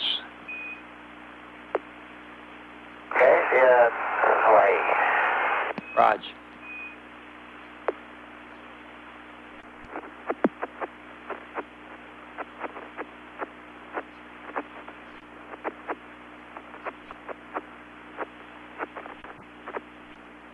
Mission Control, Houston, 4 days, 10 hours, 58 minutes mission elapsed time.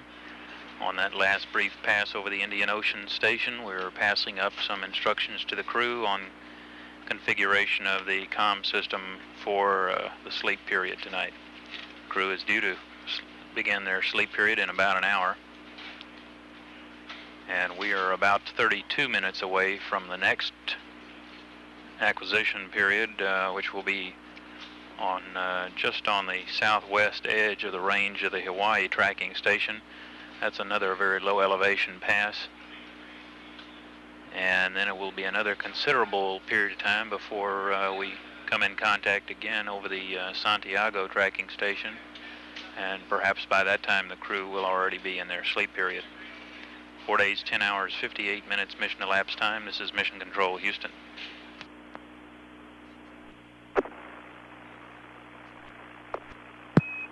Columbia, Houston, with you for about 3.5 minutes through Hawaii. Over. Hello there, Davey. Boy, we would have the time of our life for the last hour. This is the first chance we got to relax and look out the window. We've had a great tour. Go ahead. What can we do for you? Okay, Jack, nothing pressing. We do have some information for tomorrow for you relative to the cap. If you could get a cap out, I'll annotate the first couple of days or first couple of hours for you. Okay, I got one. Go ahead. Okay, Jack, our current plan is to give you essentially everything from wake up through 2200 hours to do as you like with, understanding that you would like to get some 16 millimeter photo time. The only activity that we do require being done are the first three activities, the first three pilot activities on page 4-95. And we would like those activities moved to 2020 on page 4-94. Okay, that's the dual GPC interconnect and the thermal soakback, 2020. Okay, that's correct, Jack, and also that interconnect will be a left ohms interconnect. The other activity... I understand the left ohms, and then you're going to let us have up to 2200 to get some other things done. That's correct. The time will be yours to do as you desire. The other activities that are on page 4-95, some will be deleted, some will be deferred, and that information will be in your CAP update TPR for your reading over the morning meal. Okay, those look like all things that we can squeeze in somehow or other later. Yeah, that's a good call, Jack. And I have nothing else. I'm here to listen if you have anything. No, well, it's been a good day for us. We got a lot done, and we really feel good. We're really enjoying it, and it's just great to have a little, have the hardest part behind us. And we're looking forward to the next 3 days. And we're hoping that weather holds up where we're going to land. Haven't heard too much about that yet, but we presume it's going to be good. Okay, Grip just passed down to me that it's looking good for Monday. Okay, we were looking over our cryo supply. Looks like we got quite a bit left, and we thought maybe it'd leave us up here for another week or so. That may be in the CAP tomorrow morning. You want to make sure you read the TPR. Okay. Jack, we've got 30 seconds to go here at Hawaii. Santiago is going to be a listen pass for us. Okay, in that case, I think we'll wrap it up and hit the sack. We thank you guys for hanging in there and for making our plan for tomorrow. And you and Tommy and the rest of the team have a good evening, and thanks a lot. Same to you, Jack. See you in the morning. Yes, sir. Let's get back on the horn late here, but same for me. See you in the morning. Roger, Gardo. Mission Control, Houston, 4 days, 11 hours, 34 minutes mission elapsed time. We just had a pass of a couple of minutes over the edge of the Hawaii tracking station there. And the crew is buttoning things down and, as Jack Lausma said, are preparing to hit the sack. He commented that, quote, "This has been a good day for us and we really feel good." That goes along with that the results of that medical conference that the crew had with their physician earlier in the orbit when they reported that they were eating well and had slept well last night and had felt very good all day today. At 4 days, 11 hours, 34 minutes mission elapsed time, this is Mission Control, Houston. Mission Control, Houston, 4 days, 11 hours, 55 minutes mission elapsed time on orbit number 74, or rather orbit number 73. We are about to pass within range of the Santiago, Chile tracking station, but as the Capcom Terry Hart told the crew on the last pass, this would just be a listening opportunity for us in case they had anything to say. But we don't expect communication this time because the crew is now into their sleep period, and Colonel Lausma reported the last time that we talked to him that he and Gordon Fullerton were getting ready to retire for the evening. We are at that time of evening where the distance between tracking stations is there's quite a bit of time between them, which matters very little as far as voice communication goes, since the crew is going to sleep at this time. 4 days, 11 hours, 56 minutes mission elapsed time. This is Mission Control, Houston. Mission Control Houston, 4 days, 11 hours, 59 minutes, mission elapsed time. Flight Director Tommy Holloway just completed a status check with the systems engineers in the room in Mission Control, and all reported that their systems were functioning well. And the vehicle is configured for the night. 4 days, 11 hours, 59 minutes, mission elapsed time. This is Mission Control Houston.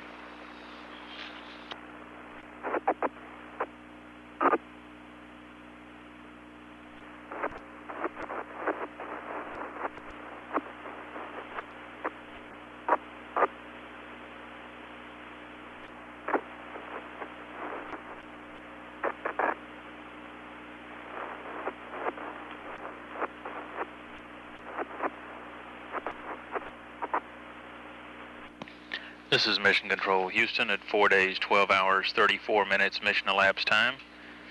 Some 20 seconds ago, we passed the point in the flight where we exceeded on STS-3 the combined flight time for both the first two shuttle flights.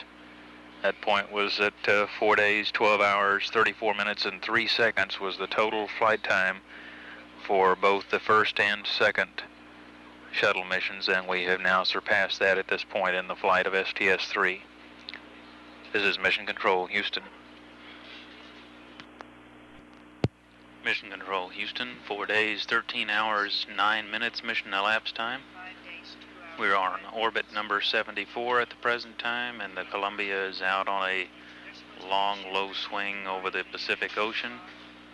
Crew has been in their sleep period for a little over an hour now, and the vehicle has essentially been buttoned up for the night. Ground controllers here in Mission Control are reviewing the activities for tomorrow and preparing the teleprinter messages that will go up to the crew early in the morning so that they'll have them when they get up and can be reviewing them after they get up in the morning.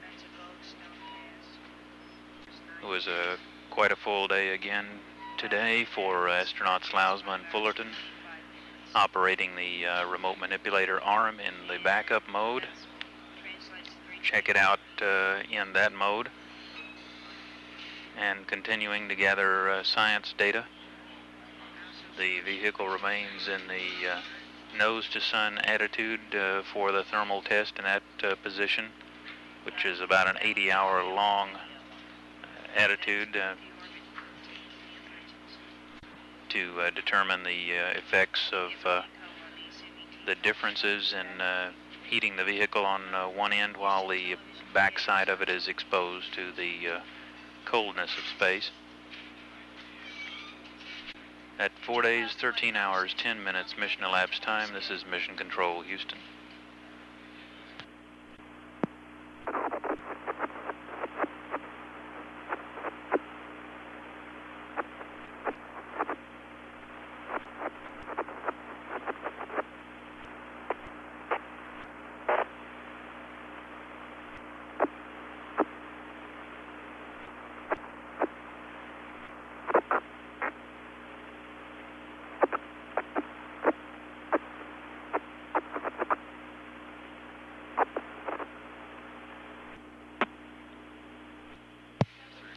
Mission Control Houston, 4 days, 14 hours, 8 minutes mission elapsed time.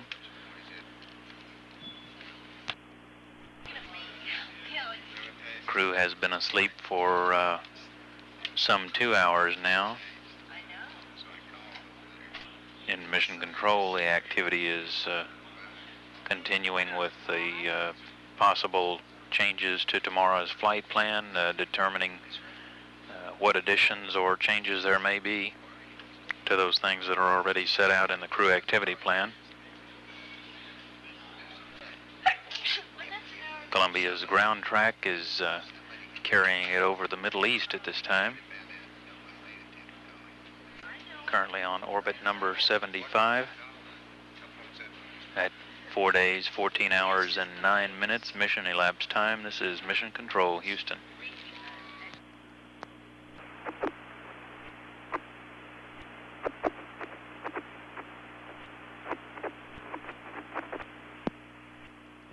Mission Control Houston, 4 days, 14 hours, 59 minutes mission elapsed time. Crew has been in their sleep period for about 3 hours now. And Columbia is just beginning the northward turn of the orbital ground track. We'll be passing over the Santiago tracking station, South America, in about 3.5 minutes on this 76th orbit of the Earth. 4 days, 15 hours mission elapsed time. This is Mission Control, Houston.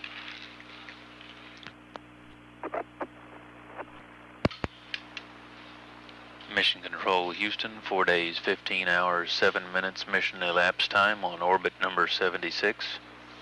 Flight Director Tommy Holloway just completed a status check in Mission Control, asking each of the systems engineers monitoring the Columbia and looking at the data they've been receiving over the Santiago station, what their status is and what their opinion is of the condition of their respective systems, and all gave a go, indicating that things are still going well on Columbia. Crew is only about 3 hours into their sleep period, and they're due to get up in about 4 hours and 50 minutes. At 4 days, 15 hours, 8 minutes mission elapsed time, this is Mission Control, Houston.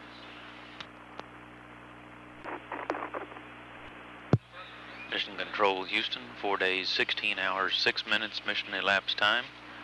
We are on orbit number 76 in the flight. Columbia is just north of Australia. The vehicle currently is in an orbit that is about 135 nautical miles, about 126 nautical miles. And the current altitude is about 131.5 nautical miles. The orbiter is currently located at latitude 4.4 south, longitude 144.2 east. Flight controllers in Mission Control are currently reviewing the suggested revisions to the crew activity plan for tomorrow, so that any changes can be made in time to send that message up to the crew on the teleprinter, so that they will have it in hand when they are scheduled to review that after their post-sleep activity. Crew currently has a little less than 4 hours remaining in their sleep period. At 4 days, 16 hours, 7 minutes mission elapsed time, this is Mission Control, Houston.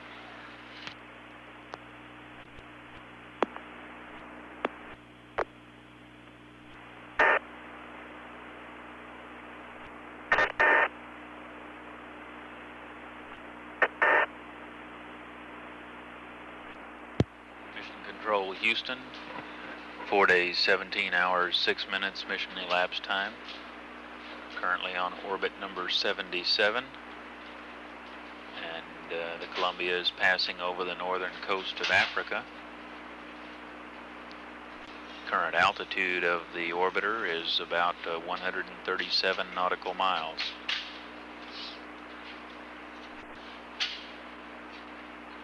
Currently receiving data through the Madrid tracking station. Flight Director Tommy Holloway has just recently asked for a status check in Mission Control on with the systems engineers, who report that all of their systems are doing well as the crew continues to sleep, and they have about 2 hours left in their sleep period at this time. The last minute touches are being placed on the teleprinter messages to the crew for the morning teleprinter send up there, where they will make adjustments to their flight plan for the day and review any anomalies that have occurred during the flight. 4 days, 17 hours, 8 minutes mission elapsed time. This is Mission Control, Houston. Mission Control, Houston, 4 days, 18 hours mission elapsed time. Columbia is currently on its 77th orbit of the Earth and out over the South Pacific right now, starting on the ascending portion of the orbit, heading up towards South America. Crew has just about an hour left in their sleep period. Flight controllers and mission control are putting the final touches on the teleprinter messages that will be going up to the crew shortly to help outline their day's activities. When the crew gets up in about an hour, we still will not be conducting much business with them, as they have a 45-minute post-sleep activity for arranging things in the morning and washing up and getting ready for the day, and then another 15 minutes for reviewing the teleprinter messages before they begin breakfast. 4 days, 18 hours, and 1 minute mission elapsed time. This is Mission Control, Houston.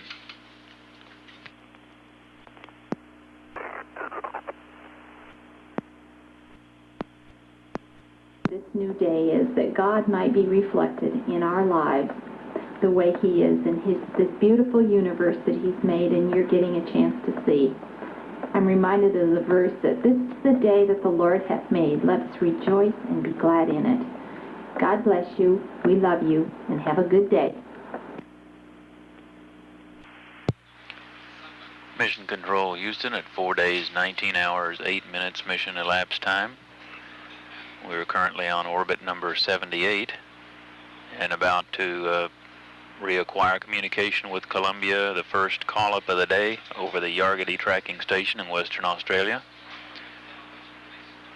Flight controllers and mission control are preparing to send up the teleprinter messages this morning with the changes in the crew schedule today and any other information and greetings that they're passing on to the crew this morning. And we may hear a special recording this pass for the wake-up call. Press conference for the off-going flight control team and Flight Director Tommy Holloway is currently scheduled for 6:30 a.m. Central Time in room 135, building 2, standing by for acquisition of signal through Yargady. This is Mission Control, Houston. Buongiorno, nave special Columbia. Dice Houston. Buenos días, señor. ¿Cómo está? Muy bien, señor.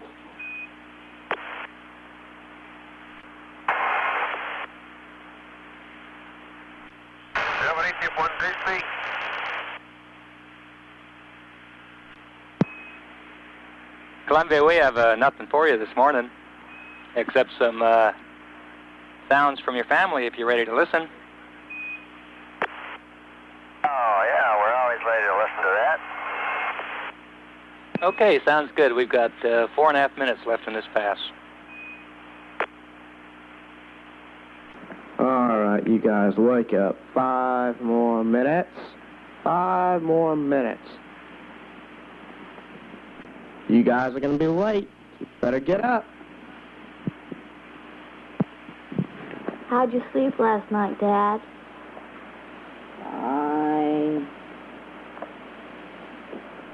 I sleep with my eyes closed. Daddy? Joseph says Daddy? Daddy. Yeah. Can Joseph say Mary? Mary? Can Joseph say Mama? Mama. Can Joseph say Matt? Huh? Joseph can say 1, 2. And what does the cow say? Moo. What does the dog say? Moo.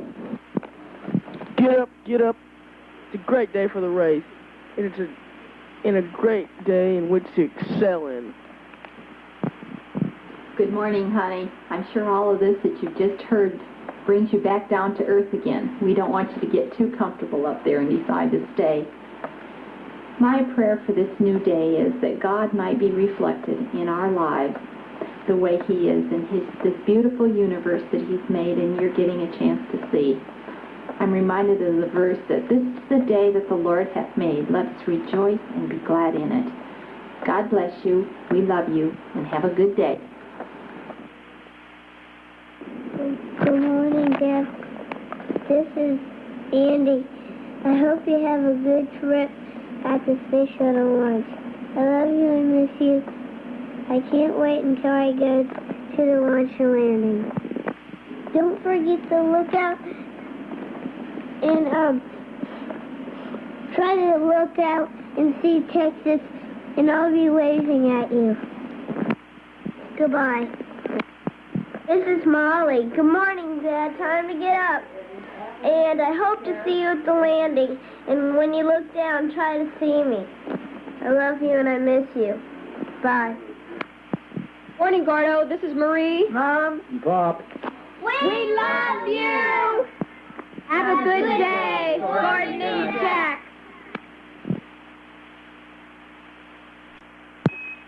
Hello, Columbia. That was live from the Mission Control Center. Great to hear from that part of the team. We're looking forward to seeing all of them. That was a good idea, and it all came through loud and clear. Okay, Jack, we got a little over a minute left here. Okay, well, it sounded just like home. It's been a kind of an interesting morning to wake up. It was beautiful and sunny as the horn went off, and we pulled off the window shade and looked out there. Then about halfway through this pass, the sun went down, and now it's black as night. Roger that. I guess we'll just roll over and go back to bed. You might want to after you read the CAP update. Yeah, we'd save that till about noon or so.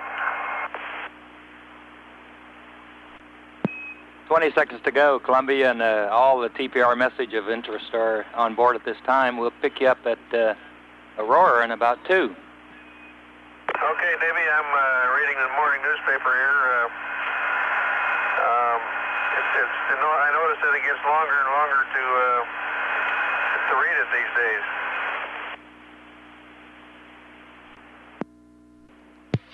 Mission Control, Houston. 4 days, 19 hours, 15 minutes, mission elapsed time. Just completed that pass over the Argody tracking station and have a short LOS period here of about a minute and a half before we reacquire at Aurora Valley. That was a taped message from the families to help wake the crew up this morning, and Gordon Fullerton indicated that they must be suffering from a little shuttle lag there, as he said it was an unusual wake-up. They took the shades off this morning and saw the moon disappear behind the Earth, and noticed it was quite dark outside, so they won't be coming up over the sunrise again for a little while, just until they get around to this part of the Earth. On orbit number 78 at 4 days, 19 hours, 15 minutes mission elapsed time. This is Mission Control, Houston. Columbia, Houston, back with you through Aurora for 10 minutes. Okay, Dave, and we hear some more paper coming. Raj, they were supposed to give me enough time to let you know that it was coming. It's the weather data that's coming up. And Columbia, Houston, at your convenience, you could help us on some star alignments if you would cycle the shutter doors. Okay. Columbia, Houston, we're about 30 seconds to LOS here at Aurora. Mila is next in 30 minutes. The Ivory team will be signing off here shortly. We'll plan on picking you up again tomorrow evening, or correction, this evening. Okay, that's great, Dave. We thank you for sticking with it all night and for making a good plan, and we'll look forward to carrying it out. Okay, and we'll try to reduce the paperwork tomorrow morning. No problem. Just kidding you a little bit. We're just glad to hear from you. Roger. See you now. And a nice job again on Tim Boo's, not another single alarm. You're setting a record that's going to be hard to beat. Thank you, Gordo.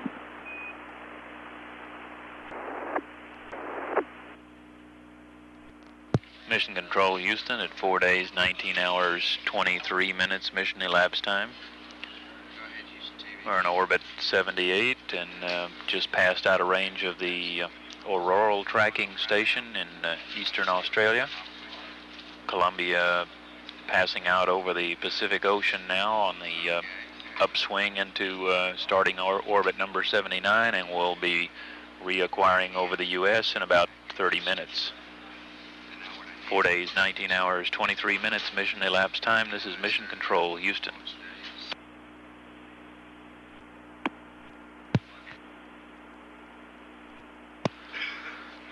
This is Shuttle Mission Control. Mission elapsed time is 4 days, 19 hours, 51 minutes.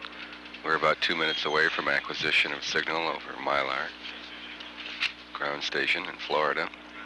We'll be in contact with the vehicle about 7.5 minutes during that pass. We really don't expect an awful lot of air-to-ground dialogue at this juncture, with the crew only just awake and eating breakfast. Undoubtedly, the flight control team will let them begin their morning rather leisurely. Although the mission commander, Jack Lausma, has acknowledged a rather lengthy teleprinter information, or the morning paper as he characterized it, was a little bit larger and growing longer by the day as cap updates and mission notes are teleprinted up to the crew. The duration of STS-3 has now surpassed the combined duration of STS-1 and STS-2 put together. STS-1 and STS-2 constituted a total of 4 days, 12 hours, and 34 minutes and 3 seconds. And during the sleep period last night, we went well beyond that, and now have more than exceeded the time on the airframe in those two earlier missions combined. Again, mission elapsed time is 4 days, 19 minutes, 52 seconds, compared to STS-1 and 2 combined of 4 days, 12 hours, 34 minutes. Just moments away from acquisition of signal at Mylar. This is Shuttle Mission Control. Columbia Houston through Milo for 9 minutes, over. Oh, we got you loud and clear. How are we? Loud and clear, and good morning. Can I clarify a couple things about the cap update? Roger, go ahead. Okay, the first thing I noticed changed starts at 2200. And for some reason, Jack got the idea talking last night that we were going to change the hour between 2100 and 2200. Did you decide not to? And are we to go ahead as printed at 2100? Okay, we thought that had gotten passed up previously. Essentially, all the activities on page 4-95 have been deleted, except for the first 3 items under the pilot column: the dual G2 ops, the interconnect, and the VRCS thermal soakback. Those 3 items have been moved up to page 4-94 to begin at 2020. The rest of the activities on page 4-95 from 2100 to 2200 have been deleted. Okay, I guess that's the word he did get, but we were surprised we just didn't see that in this morning's cap update, and we wondered whether you meant it or not. Okay, the reason for that was just not to repeat it, that they thought it would be clear. I'll have to drop out on the FM. Okay, and then so all of that is then picked up in all the things that are deleted there are picked up on your update. Some of the things will remain deleted. Those things that need to be picked up later will be picked up later and are in your cap update. Over. Okay, I see. And then is this to give us some 16 millimeter time, is that the idea? That's affirmative. Okay, I think that's going to work. In fact, we're getting a real production right now of Jack shaving. Okay, and I do have a couple of notes for you that will affect those first 3 items. Okay, Brewster, go ahead with them. Okay, last night we told you to, during the interconnect, that you were going to interconnect from left ohms. Well, due to the addition of the cold ohms restart later on today, we want you to connect from the right ohms instead. Okay, I'll make it from the right ohms, RCS. Okay, and then relative to the VRCS thermal soakback test, the steps for that are in the Orbit Ops checklist on page FS1-7, and we have one change to the deadband for the normal jet attitude. I better go get the Orbit Ops checklist. Okay, let me know when you're ready. Okay, I got the checklist in hand. Say again that page, please. Okay, that's flight supplement 1-7. Okay, shoot. Okay, almost halfway down the page under DAP A, it says deadband attitude normal, item 8 plus 5 execute. That should be item 8 plus 1 execute for a 1 degree deadband, over. Okay, and does that change the DAP card reference? All right, we'll figure it out. Cordo, it looks like it does change the DAP card, and that would be A5. Okay. Columbia, Houston, that's all we have for you at this time, and we anticipate you completing your 16 millimeter activities. That Cecil B. DeLosma in action down here. Okay, we all look forward to seeing them. Columbia, Houston, we're going LOS. Madrid's next in 6 minutes. Okay, Brewster, you spoke up on that one. I think my wireless battery's on its way out. Would you say once again? See you at Madrid. Yeah, hasta la vista.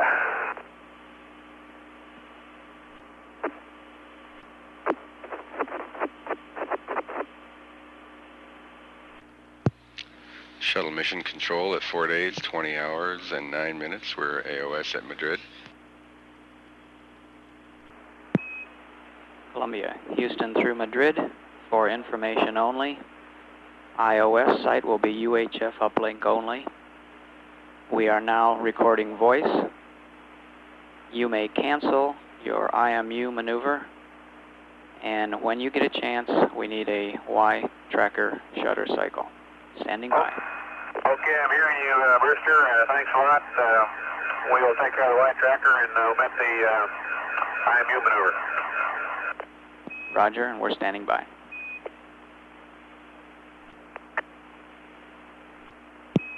Columbia, Houston, 10 seconds LOS. See you at Indian Ocean in 13 minutes. Okay, Brewster.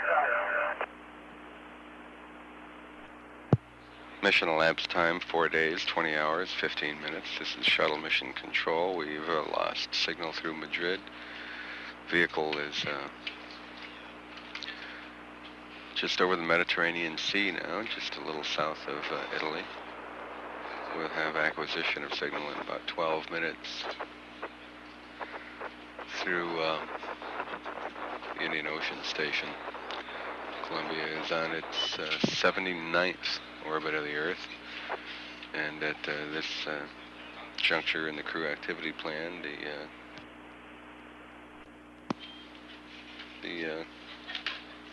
at this point in the activity plan, the crew is still in the breakfast period, and they will be setting up for 16 millimeter film operations, documentary photography during the early part of the morning. And earlier this morning, Columbia pilot Gordon Fullerton indicated he had taken some motion pictures of Commander Jack Lousma shaving, and doing some of the pre-sleep or post-sleep activity. Mission lapse time, 4 days, 20 hours, 17 minutes. This is Shuttle Mission Control. This is Shuttle Mission Control. Mission elapsed time, 4 days, 20 hours, 23 and a half minutes. We've had handover in the Mission Control Center from Flight Director Tommy Holloway and his off-going shift. The Ivory team has briefed and passed control to Flight Director Hal Drawn and the Crystal team. Tommy Holloway is presently leaving the Mission Control Center and is on his way to the change of shift briefing in Building 2, Room 135, the Johnson Space Center News Center, and that change of shift briefing will occur on time at 6:30 this morning. We'll have acquisition of signal in 3.5 minutes through the Indian Ocean Station, Columbia on orbit 79. This is Shuttle Mission Control.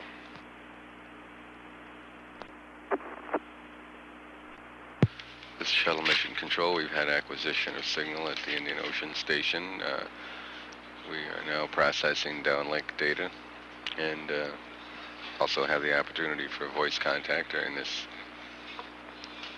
3.5 minute pass. Mission elapsed time, 4 days, 20 hours, 28 minutes.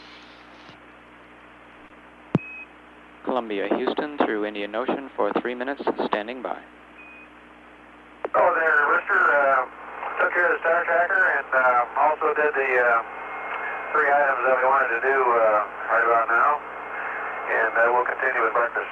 Unless you got something for us, what can we do for you? No, sir, we're just here if you need us.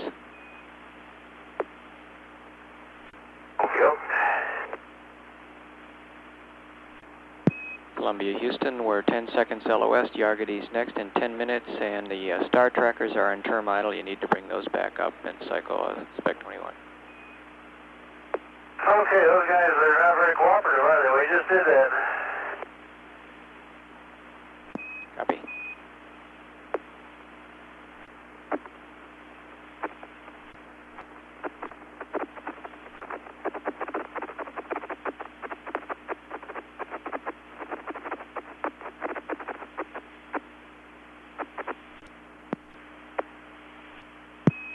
Columbia, Houston through Yargady for 7 minutes, over. Okay, we're hearing you through Yargady. We're just making breakfast, Brewster. Okay, Jack, don't want to interrupt that, but we do see that you're a bit out of attitude, and at your convenience, we'd like you to maneuver to a new nose sun attitude that we have for you.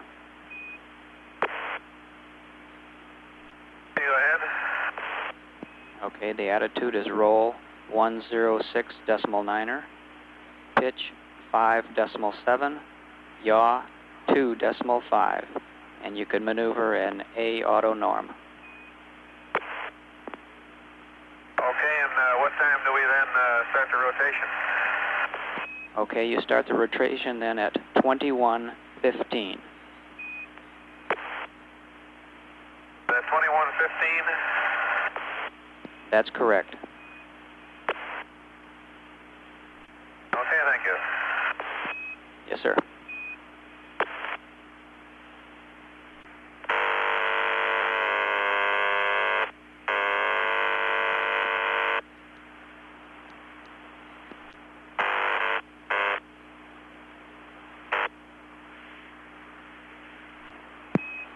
Columbia, Houston, 20 seconds LOS, Auroral Valley's 2 minutes away.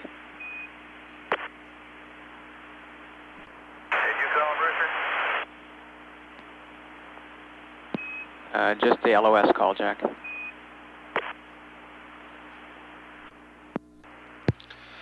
This Shuttle Mission Control at mission elapsed time, 4 days, 20 hours, 50 minutes, passing through a brief keyhole between Yargady and Arroyo. We'll reacquire in about a minute. Columbia, Houston through Auroral Valley for 4 minutes, standing by. Okay, Okay, we're putting down chow here, taking pictures, Brewster. Wish you were here. I need the support crew here to wash the dishes. We sure would be glad to. Columbia, Houston, we see 2 good stars in the table. You can go term idle to save those and torque them at your convenience. Okay, Brewster. Columbia, Houston, 30 seconds LOS. Mila's next in half an hour. Enjoy your breakfast. Thank you, sir. We'll see you at Mila.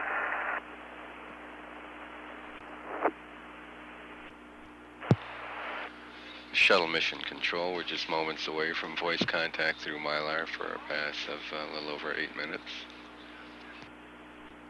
Mission elapsed time 4 days, 21 hours, 25 minutes. Columbia, Houston, got you through the States for 11 minutes, over. Morning, Steve. Glad to hear from you this morning.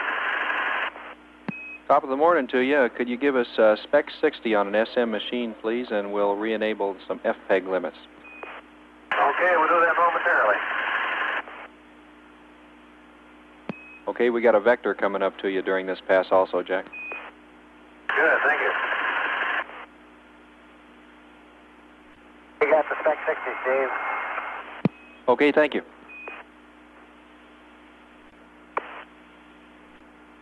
Columbia, Houston, CRT4 is yours with a reminder to resume spec 60, over. Resume it is. This is quite a different way to fly on the big jets. Feels like you keep running into something every now and then, especially with this kind of low deadband. They really do a lot of banging. Roger. Me, the jolt of the spacecraft is not as severe as I was led to believe, but the general thud that goes through, ricochets through the structure is the most disconcerting part of it. Good input, Gordo, thank you.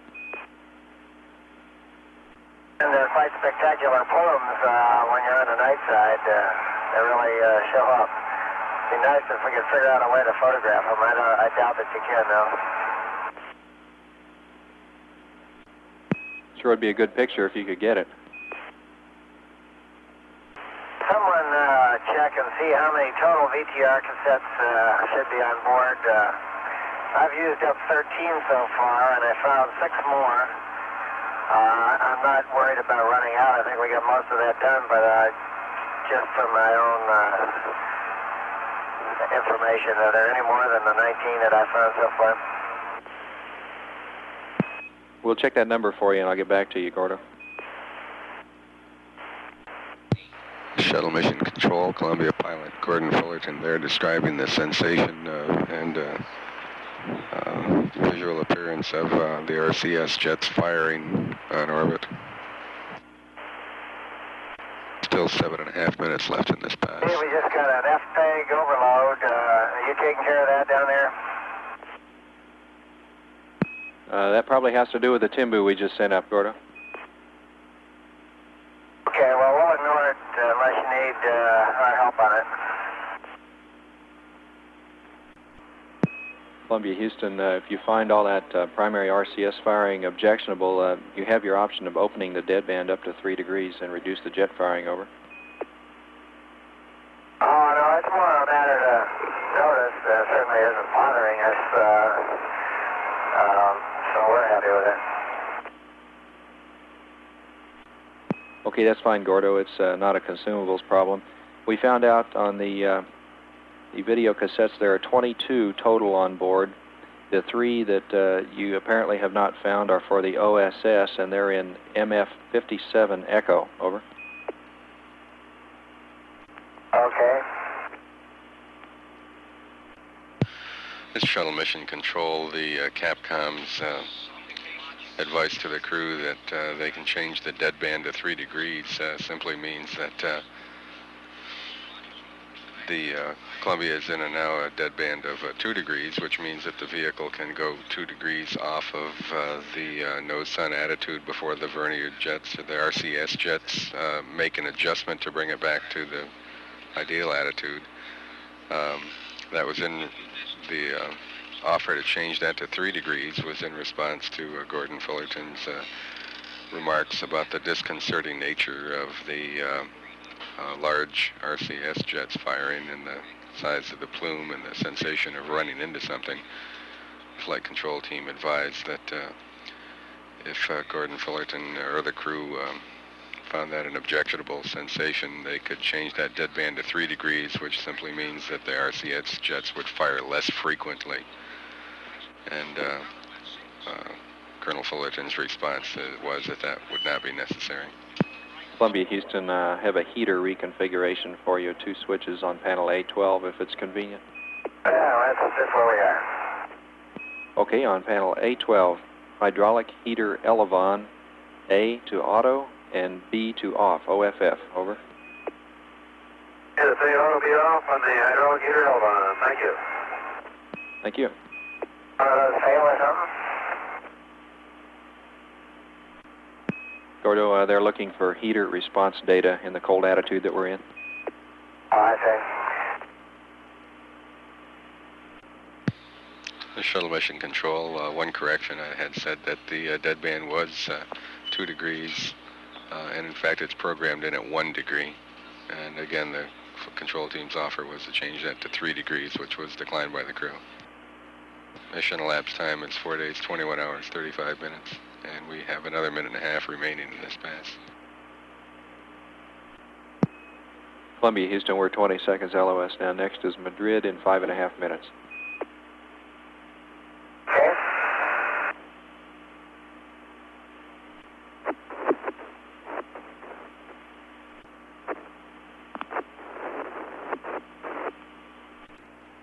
Shuttle mission control, 4 days, 21 hours, 42 minutes. We're just a few seconds away from acquisition of signal over Madrid. Columbia, Houston through Madrid for 6 minutes, over. Okay, we're with you at Madrid, Steve. Okay, Jack, I just got a couple of things for you. One is a reminder to do the IMU alignment with the stars that are presently in the table, and the other is a switch on panel L2. Okay, I'll catch L2 at this right now. Roger, on panel L2, N2, System 1 supply open. Check the talkback open. Over. Okay, N2 System 1 supply is open now and talkback's open. Okay, thank you, Gordo. Your configuration now is both supplies 1 and 2 of N2 are flowing through System 1 when we did isolate the leak in System 2 earlier. Okay, that looks the way it looks on the panel. Good. Columbia, Houston, could we please have spec 60 again on an SM machine? Okay, just a minute. Thank you. Let's see, I got 3 stars here. Did you specify which 2 were the best? Star 24 and 45 are the recommended ones. Okay, I see they're already selected. And you just said go ahead and align on those, correct? That's affirmative.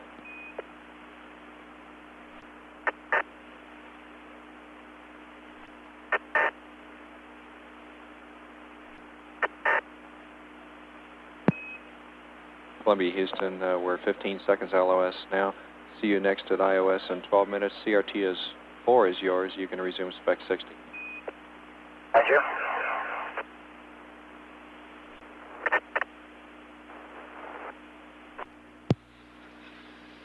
Mission elapsed time, 4 days, 21 hours, 50 minutes. We'll have acquisition of signal in 10.5 minutes at Indian Ocean Station, Columbia, on its 80th orbit of the Earth, just presently over North Africa. Columbia, Houston, through iOS for 6.5 minutes. Hey, Steve, looking at the orbital map, can you tell how close we come to the, do we go right over the station or are we north or south of it? We'll check that for you. Gordo, it's a close call. The antenna elevation is 55 degrees, so you're going close to right over it. We think maybe just a little bit south, but we're not sure. I might try to get a picture of it. Might get over by that window. Okay. They're giving me a call at closest approach if you can tell, or give me a time. I don't have time to figure it out before we'll be by it, probably. Okay.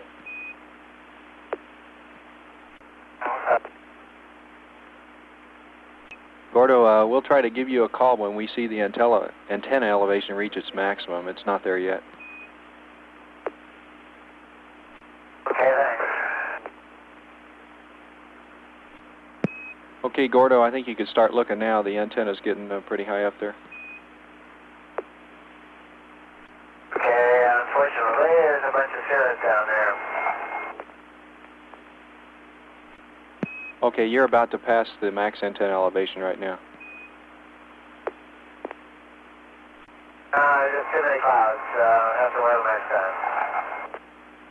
Okay, that's too bad. We do have the water dump quantity for you on your upcoming dump. Go ahead with the water dump number.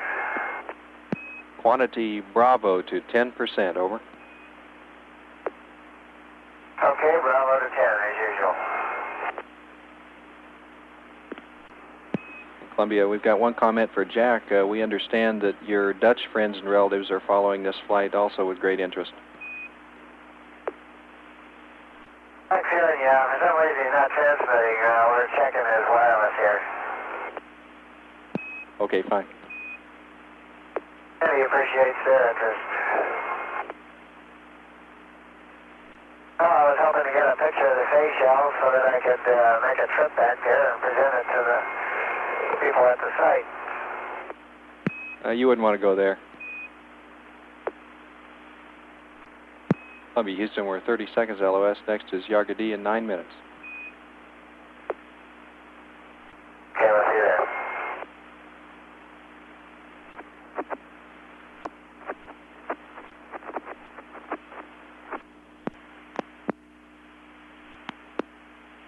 It's an audio check on PAO commentary. Testing 1, 2, 3, 4, 5, 4, 3, 2, 1. Test out. Columbia, Houston through Yargadee for 6.5 minutes, over. Okay, we're hearing you loud and clear. Steve, how me now? I got you 5 by now, Jack. Okay, I apparently had a transmitter failure with my wireless comm. I changed the batteries and that didn't seem to work either. I couldn't transmit to Gordo either. So what I'm done, I'm on the Charlie unit now, which was the backup unit, and seems to be working all right. The receiver on the other one is okay, but inability to transmit. Okay, we copy. You're on the Charlie unit. And Steve, if you got the time, we have some numbers for you here. Okay, are these PGU numbers? That's affirmative. Took a reading at 4 days, 21 hours, and 13 minutes. Power light was on, and the temperatures were 24.1, 24.2, 24.0, 24.1, 24.2, and 24.5. The lights were all okay. The lamp status was off. Okay, that's a good copy. Gordo, do you have last night's readings by any chance? Sir, 4 days, 10 hours, and 36 minutes. Things were a little warmer in there at that time. 26.0, 26.0, 25.8, 25.9, 26.7, 27.7. Lamp status was ON on. Need any more?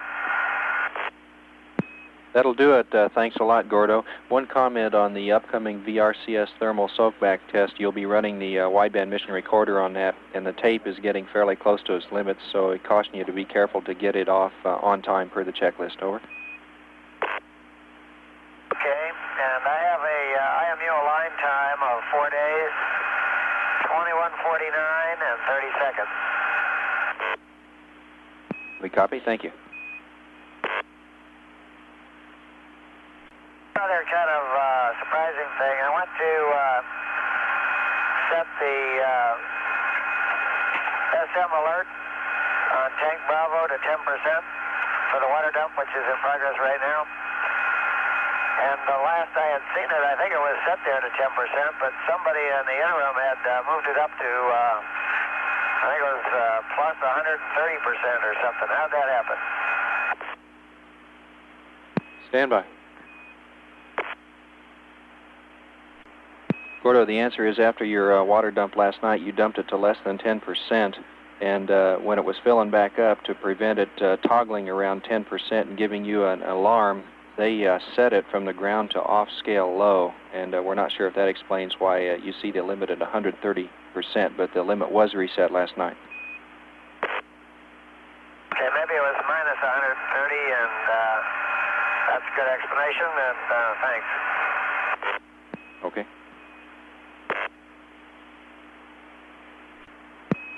Columbia Houston, a reference for that change to the water dump parameter limit is on 53 alpha, message 53 alpha. And one question for you folks, which wireless headset was Jack using that failed? Jack was using the alpha headset. I have B on, it's working fine. Okay, thank you. Columbia, we're 30 seconds LOS. Next is Auroral in 2 minutes. Okay, we'll see you there. Columbia Houston through Aurora Valley for 4 minutes. Over. Okay, hearing you loud and clear. Okay, thank you very much, Jack. Columbia Houston, we'd like to have you put the star trackers back in track and cycle the shutters, please. Okay. We're going to start an auto fuel cell purge. Steve, you want to watch it go? Roger, we have 50 seconds left in this pass, Jack. Go ahead. Columbia, we're 25 seconds LOS now. See you next at Buckhorn in 25 minutes. See you at Buckhorn. This is Shuttle Mission Control at mission elapsed time 4 days, 22 hours, and 30 minutes. Just had loss of signal over Arroyo Valley Station, and Columbia is on its 81st orbit of the Earth, and the next contact will be in about half an hour at Buckhorn as Columbia sweeps up and enters the North American continent just in the Baja area and goes streaking across North America, exiting the continent right along the northeast coast at about New Jersey. And we will have quite a long pass of contact with the vehicle as it goes across those North American ground stations. Commander Jack Lausma is performing a fuel cell purge on board the vehicle now, which is done periodically to assure that no contaminants get in the fuel cell system and inhibit the performance of those devices, which of course provide electricity to the vehicle while it's on orbit. Mission elapsed time, 4 days, 22 hours, 31 minutes. This is Shuttle Mission Control.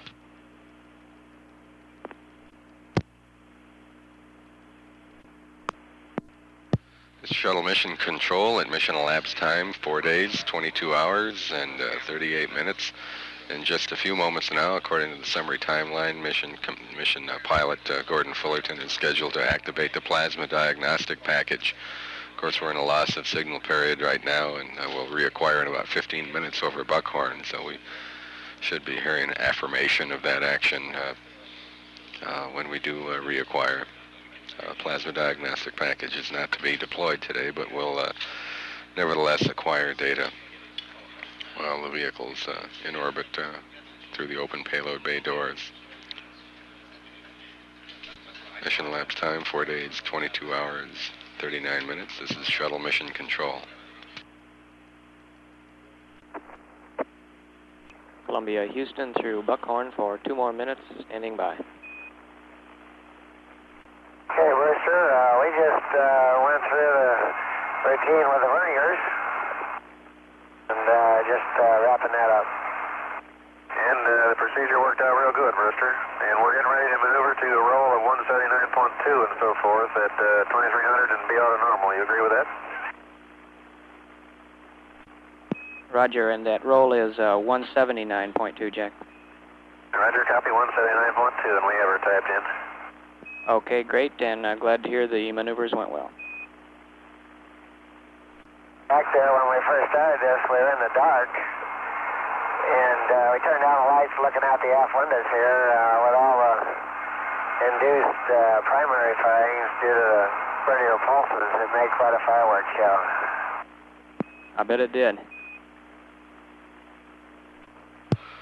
Shuttle Mission Control, payloads systems officer here in the Mission Control Center has affirmed that the PDP, or Plasma Diagnostic Package, has been activated.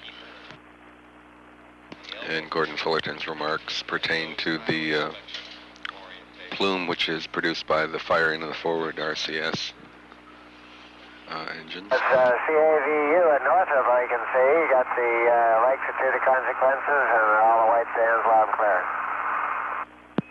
That's great. We're going to lose you now for about 30 seconds, pick you up in Mila. Okay. Mission Labs time, 4 days, 22 hours, 59 minutes, passing through a keyhole between the Buckhorn and Mylar stations. Lost the signal for just a half a minute. We'll reacquire momentarily.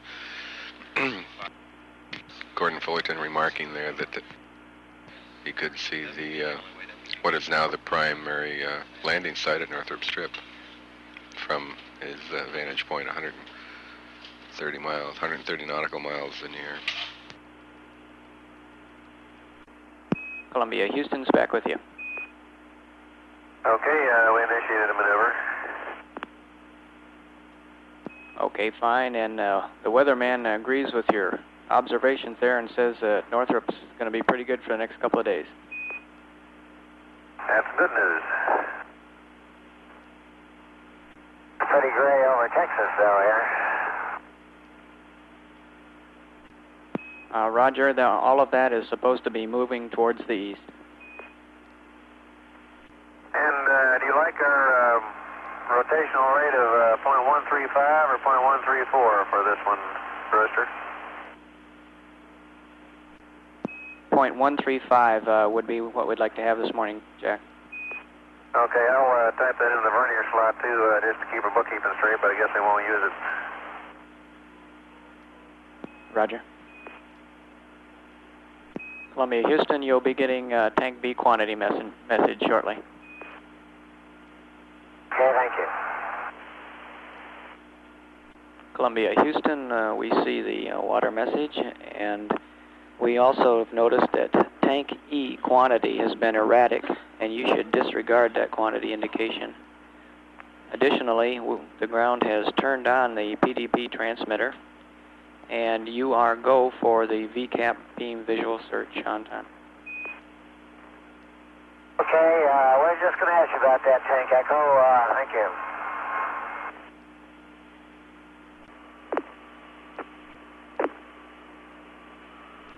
You still there, Richard? We're still here, Jack. I noticed that 105 you want us to do another electrophoresis, but it also looks like the may run band in normal jets, and that's a no-no for electrophoresis, I understood. Okay, stand by one and we'll verify that.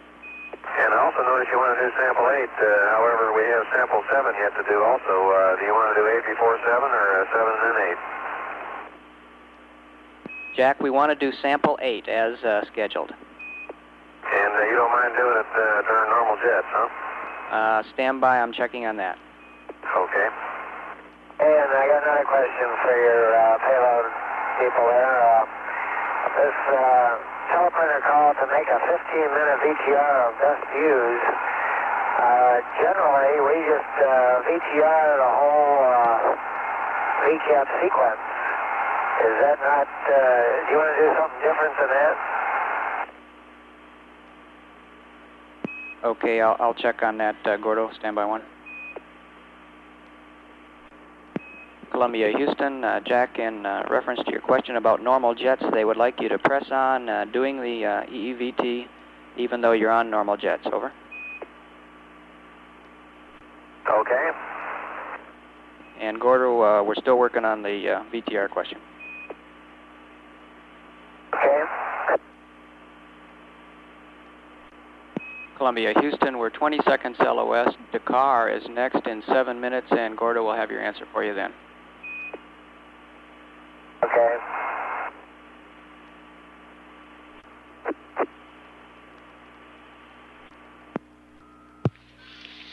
This is Shuttle Mission Control, mission elapsed time 4 days, 23 hours, 12 minutes. Columbia Commander Jack Lausma is changing the attitude of the vehicle. Although it is maintaining no sun position, there are some roll, pitch, and yaw maneuvers to fine-tune the orbit. And they're preparing to do some VCAP visual searches, vehicle charging and potential experiment, where we'll be firing some charged particles from the aft section of the payload bay, and there will be some video acquired on video cassette recorders on board the vehicle. We're in a loss of signal period, reacquiring about 5 minutes through Dakar and on the west coast of Africa. Mission elapsed time 4 days, 23 hours, 13 minutes. This is Shuttle Mission Control. Columbia, Houston through Dakar for 3 minutes. Over. Columbia, Houston through Dakar for 2.5 minutes. Over. Okay, we're here in Dakar. Okay, Jack, the answer to Gordo's question is that he may use an entire 30-minute cassette today on the VCAP beam search, and we will gin up another one tomorrow for the VCAP beam at that time. The shuttle mission. Columbia, Houston, how do you read? Okay, got you a little garbled, but understandable. Okay, Gordo, did you copy the comment on using an entire 30-minute cassette today? Okay, we just go on as normal, use up the whole cassette. That's affirmative. I think we're going to be okay on cassettes. We got plenty left as far as I can see. Okay, that's what we thought as well. Columbia, Houston, we're 30 seconds LOS. We may pick you up through Indian Ocean in 16 minutes for about a minute. It's a very low elevation, however. And next would be Yargati then in 30 minutes. Okay, Rooster, we'll get the VCAP going here. Okay, see you later. Shuttle Mission Control, mission elapsed time 4 days, 23 hours, 21 minutes. Capsule communicator Brewster Shaw advising the crew that there's a very low elevation as we pass over or pass by the Indian Ocean Station, 1 degree of elevation. If we are able to have voice contact at all, it would be only for about a minute. And apart from that, the next opportunity is over Yargati, Australia in about half an hour. We would acquire Indian Ocean Station in about 15 minutes. Columbia pilot Gordon Fullerton was engaged in discussion with the ground concerning selection of a videotape cassette for making the video record of the VCAP, or vehicle charging and potential experiment. The orbiter is still in a nose-sun configuration and with a roll rate established so that the aft end of the vehicle will continue to provide the crew with a background of darkness to give them a greater opportunity to see the that charged particle beam, which is released from the aft end, and enhance the probability that that charged particle will be visible to either to the crew or to the videotape or to the video camera. That experiment is scheduled to begin at approximately 4 days, 23 hours, 25 minutes, and just about a minute and a half from now. And it continues for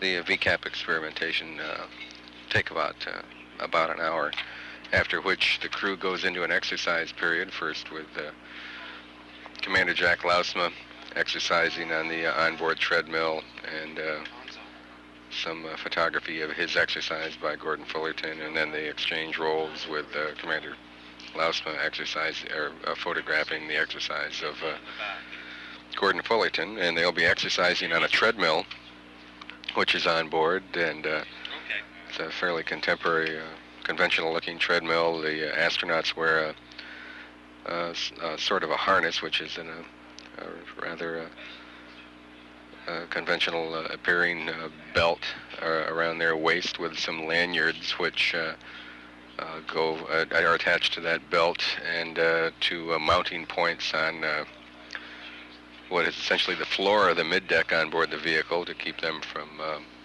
drifting away from the treadmill, and to provide some security and friction in the absence of gravity to keep them from drifting away from the treadmill as they jog along on top of it. Those exercise periods are about 15 minutes in duration for each crew member.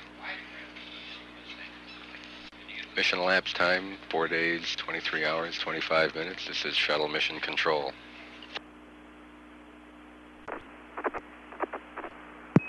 Columbia, Houston through Indian Ocean for 1 minute, over. Columbia, Houston through Indian Ocean, over.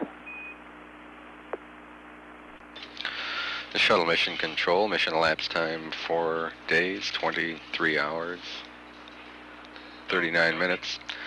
We've just passed the opportunity for contact at Indian Ocean Station, and it's a very low elevation, just 1 degree, and no exchange of voice contact on that mission, although we did get data from that pass, and payloads officer verified to the flight director that the crew had initiated the VCAP beam experiment, the vehicle charging and potential experiment, based upon downlink telemetry that is available to the payloads officer here in the Mission Control Center. And the next opportunity for voice contact will be in about 15 minutes over Yargity. Columbia is on its 81st orbit of the Earth. The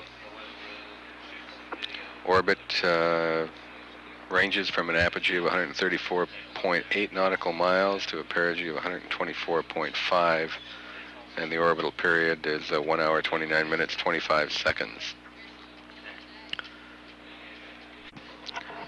Mission elapsed time 4 days, 23 hours, 41 minutes. Columbia, of course, still in a nose-sun attitude, and the cabin temperature accordingly is sort of cozy compared to the temperatures recorded during the tail sun attitude, during which time during the tail sun period the cabin temperatures usually ranged in the low 70s, and the cabin temperature on board the vehicle now is 81 degrees, which is an artifact of the nose sun attitude and the radiant heat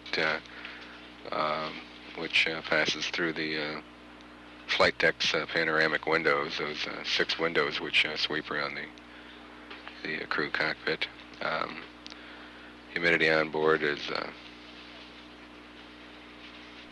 42% and steady, and cabin pressure is about 14 pounds per square inch. Acquisition of signal at Yargity in about 10 minutes. This is Shuttle Mission Control. Shuttle Mission Control, 4 days, 23 hours, 45 minutes. The vehicle charging and potential experiment, or VCAP, that is going on board Columbia right now is designed to measure the electrical characteristics of the Space Shuttle, including its interaction with the plasma environment of the ionosphere, which is the environment through which the orbiter flies. and the experiment in concert with the plasma diagnostic package provides data measurements about the behavior of the vehicle with respect to the ionosphere and the plasma environment, and the dynamics produced by the environment or by the orbiter as it passes through the ionosphere. During this portion of the experiment, the astronauts will be performing induction electrification, which is using a low-power fast pulse generator that emits a 1,000-volt beam of electrons. The pulses will vary in duration and will be emitted at various repetition rates or in a steady stream. The experiment was replicated in the Space Environment Simulation Laboratory, the Cecil, here at Johnson Space Center. And some low-speed photography and time-lapse photography indicated that the charged electrical beam could be visible under certain circumstances. And although in earlier VCAP experiments the crew had not reported had reported that the beam was not visible, there is considerable optimism that it may be visible on videotape or on still photography.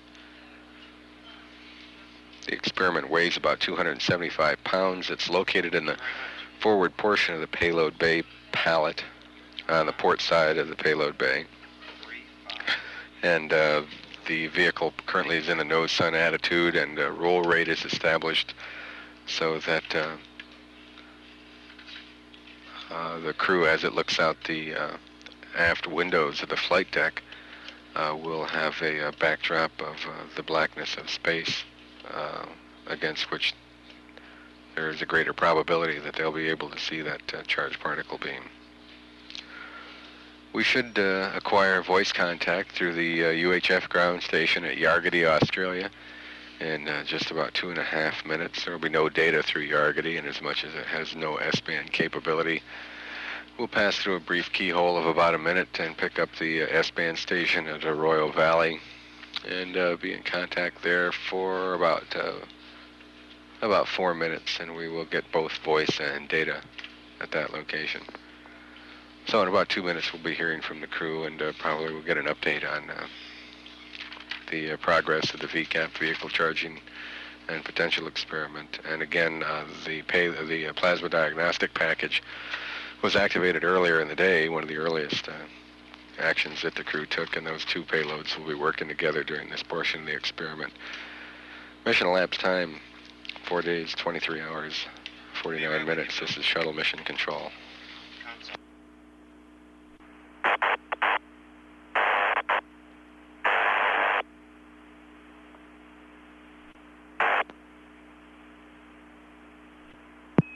Columbia, Houston through Yargady for 6 minutes. Over. Okay, we got you loud and clear. We're cranking away, starting column 4 of the search here. Okay, sounds good, Gordo. It occurs to me, Brewster, that when the jets fire, it's just going to obliterate whatever we might get on this high-speed film. Jack, I guess we have no comment on that. Okay.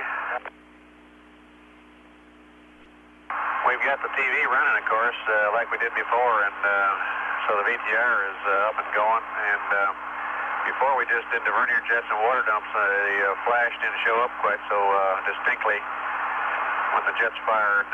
But on the TV now, when one of these big fellas booms off, it lights up the whole picture. Okay, that's great, Jack. I hope we get some good VTR that we can look at post-flight on that. And a comment, we see that there are 2 cassettes that are really not spoken for right now, and you might want to continue trying to get some good VTR of those jet firings, even perhaps for the jet test.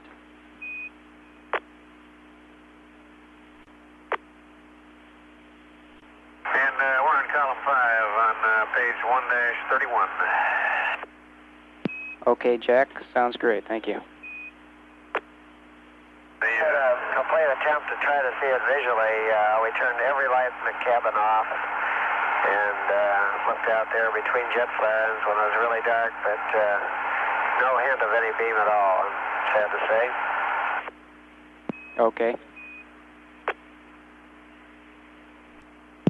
Columbia, Houston, we're 20 seconds LOS. See you through Aurora Valley in 2 minutes. Okay, I'm having to substitute cameras for the last 4 columns. B camera is hidden behind the arm, and of course Charlie camera's broke. I'm using the forward cameras. Okay, copy that.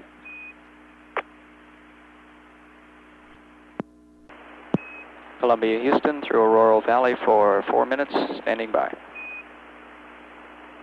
Okay, line clear. We got a lot of noise on the loop. Copy. That's better. Okay, it's better now.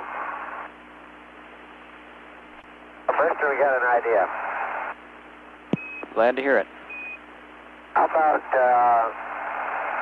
before we run out of darkness here, we make one good long exposure, put the DAP in manual pulse and free drift, and make sure we don't get any jet flares while we do it. That ought to be our best shot at getting a clean picture. Stand by 1. Gordo, that's okay, but you may get out of attitude doing that. If you do, you'll have to do a new maneuver back to that attitude, because when you go back in the DAP, it'll snapshot where you're at. So you'll have to do an attitude maneuver in the current DAP with the low deadband back to that attitude, and then pull out your own roll phasing. Okay, understand. And if you want to do all that, you're a go. Well, we're LOS now. See you at Hawaii in 15 minutes. Okay.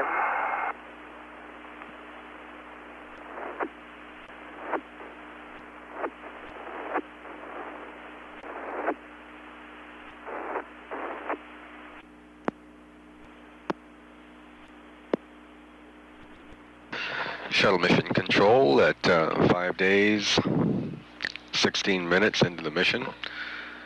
Coming up on acquisition of signal through Buckhorn. The crew's still involved with the VCAP, Vehicle Charging and Potential experiment, and reported some good video, also good video of the rather spectacular effects reported by them and by the earlier shuttle crews of the forward RCS jet plumes, which are rather long tongues of flame that come from the RCS ports during firing. So when we get a look at that video when the vehicle's back on Earth, why that should provide some fairly spectacular views of RCS ignition. And according to the summary timeline, the crew should be just about ramping up its VCAP experimentation. They had planned to put the vehicle into drift, which is taking it off of the autopilot, which keeps it in the proper configuration. The purpose of that being to enable them to take a time-lapse photograph, still photograph of the VCAP experimentation, and enhancing the probability that we'll get a good image on film of the electrically charged particle being fired from the back of the vehicle. And we have AOS Hawaii for about 3 minutes now.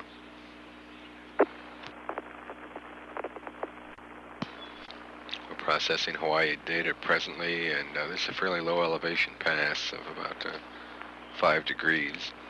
At its maximum elevation, it's about 2.8, right around 3 degrees presently. Columbia, Houston through Hawaii for 2.5 minutes. Over. Aloha.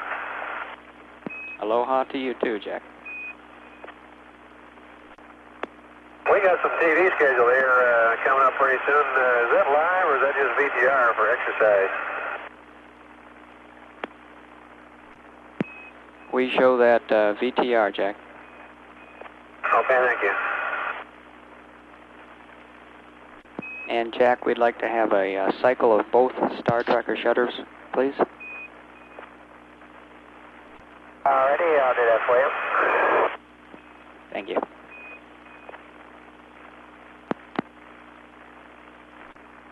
Shuttle Mission Control, that question from Mission Commander Jack I was Lawson. thinking if you wanted some live TV now we're over Goldstone, are going to be, well, we could give you a quick shot of the bees and the moths. We're talking about it, Jack. Hang on. Let me get them out here and take a look at them.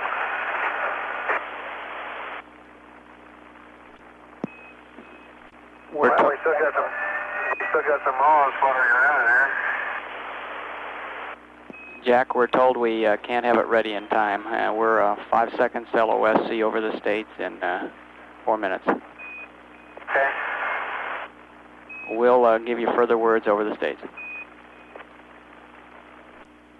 Shuttle Mission Control, we've lost signal over Hawaii. Mission Commander Jack Lausma offered to provide a little live TV of the student experiment, the in-flight experiment of insects in zero gravity. The Goldstone station unable to configure in time to support that, and we're looking now to see if we can support a live downlink TV over Mylar, and looks like we'll probably be able to do that. Payloads reported that the VCAP experiment is completed, and they're stowing the gear associated with that, and the crew activity plan also shows now an exercise period coming up in just a few moments, where we're flight testing a treadmill, and both Commander Jack Lausma and pilot Gordon Fullerton are scheduled to spend some time on the treadmill, one taking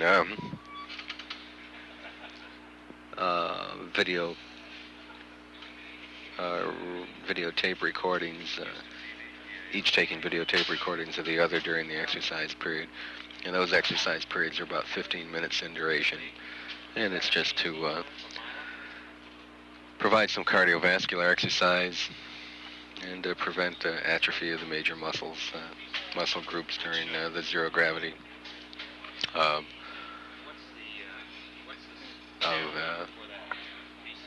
the effects of cumulative effects of 5 days in space. And we'll acquire signal again in about a minute and a half through Buckhorn. Mission elapsed time is 5 days and 25 minutes. This is Shuttle Mission Control. Shuttle Mission Control, we've got acquisition of signal at Buckhorn. Columbia, Houston through Buckhorn for 7 minutes. Out and clear.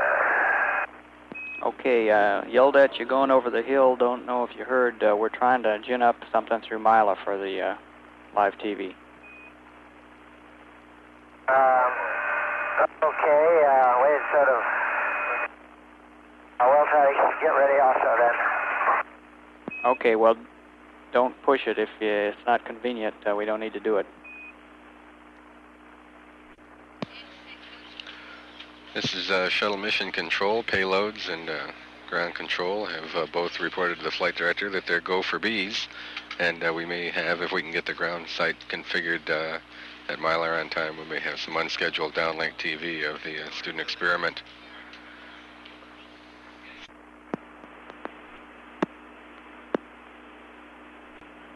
Columbia, Houston, Mila is going to be ready for live TV, and we should be there in about 5 minutes. If you're going to do it, can you tell us which camera you'll be using? Well, listen, we're going to have both flight deck and mid deck set up, I think, and I think we'll make it. Okay, we copy that. Sounds good.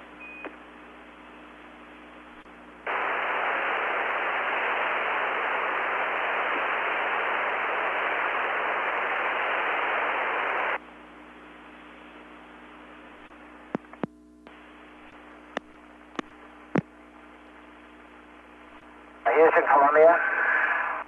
Go ahead, Columbia. Okay, for Okay, we'll let him switch to flight deck camera, which is the wider angle view, and we'll bring the bugs out and set it up. And then as we're talking and it becomes obvious, he can switch to the mid-deck camera, which is the close-up view on the bugs, okay? Okay, we copy that. Sounds like a good plan. I think once we get started, then it's up to him what he wants to do. I have downlink already selected to the wide-angle view, which is the flight deck. Okay, we have a picture. Okay, we'll get with it here. Stand by one, Gordo. We got the wrong camera selected right now. We still have to wait for Mila. Give us a...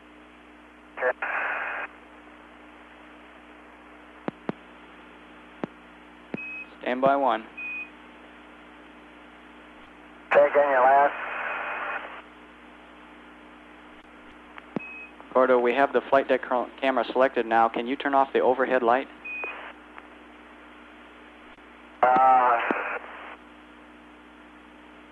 Yeah, I gotta have some lights on. Is that better? Okay, it was that last one, the mid-deck one, that was the one we were looking for. Better now? Okay, that looks good. Okay, well, go ahead and get the V's out.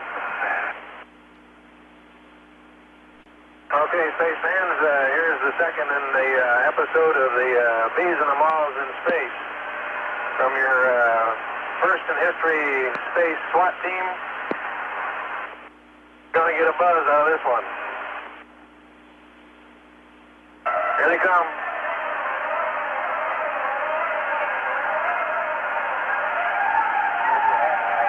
Yeah, there's some tape on the side.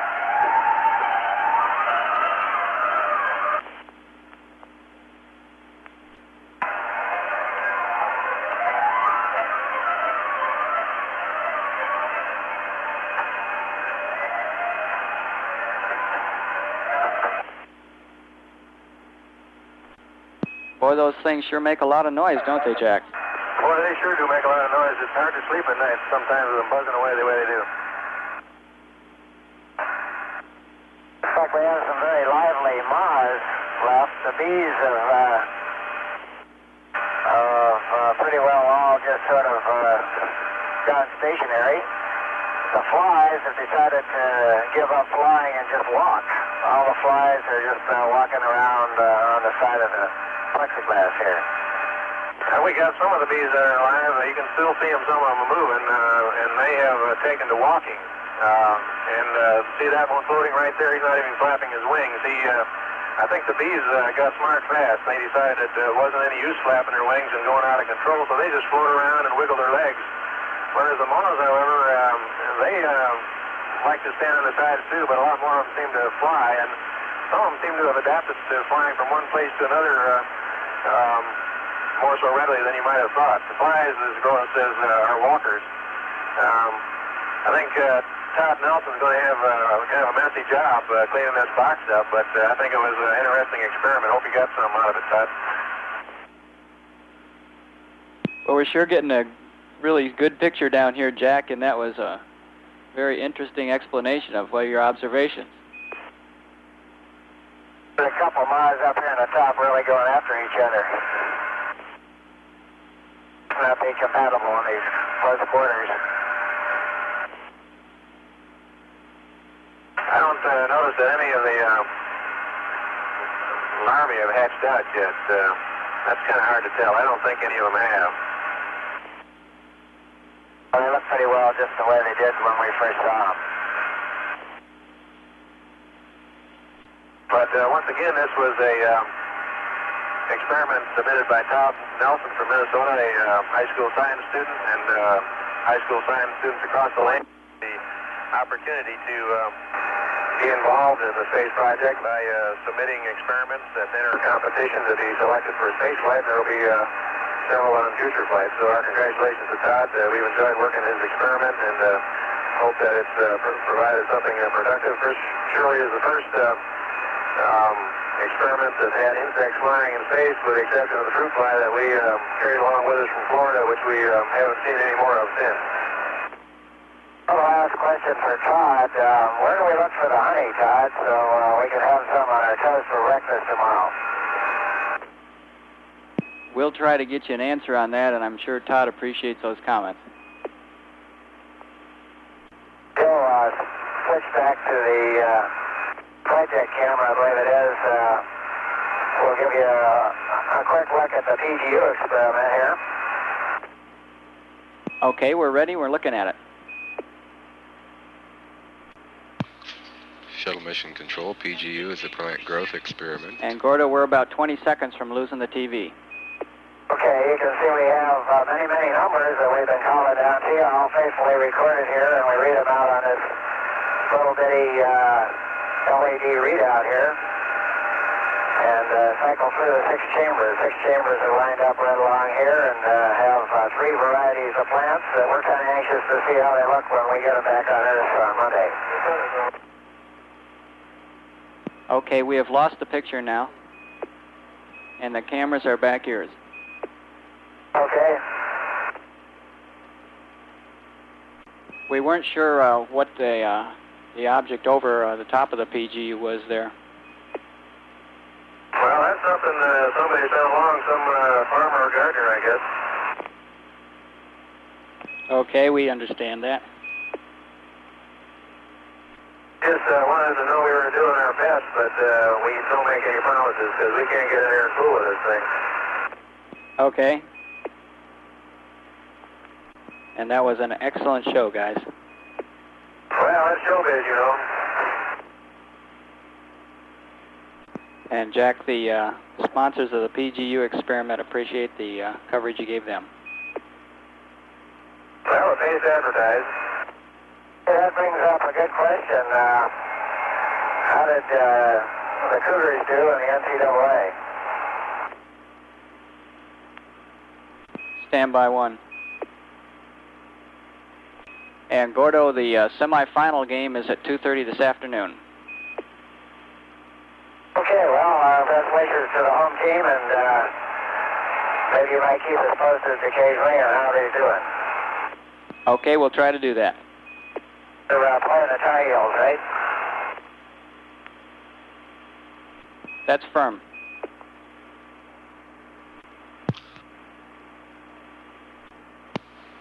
Shuttle Mission Control, little NCAA playoff update exchange between the crew and Capcom. Columbia, Houston, we're 30 seconds LOS at Bermuda. Dakar is next in 4.5 minutes, and we sure thank you for the good show. Okay, we'll have to work in the exercise tape a little later, but we haven't had much practice with that, and so we figured we'd go with something we were familiar with. Okay, that sounds fine. So Thornton doesn't believe we're ignoring them. Jack's getting all the straps on now just to see how it's going to work. Okay.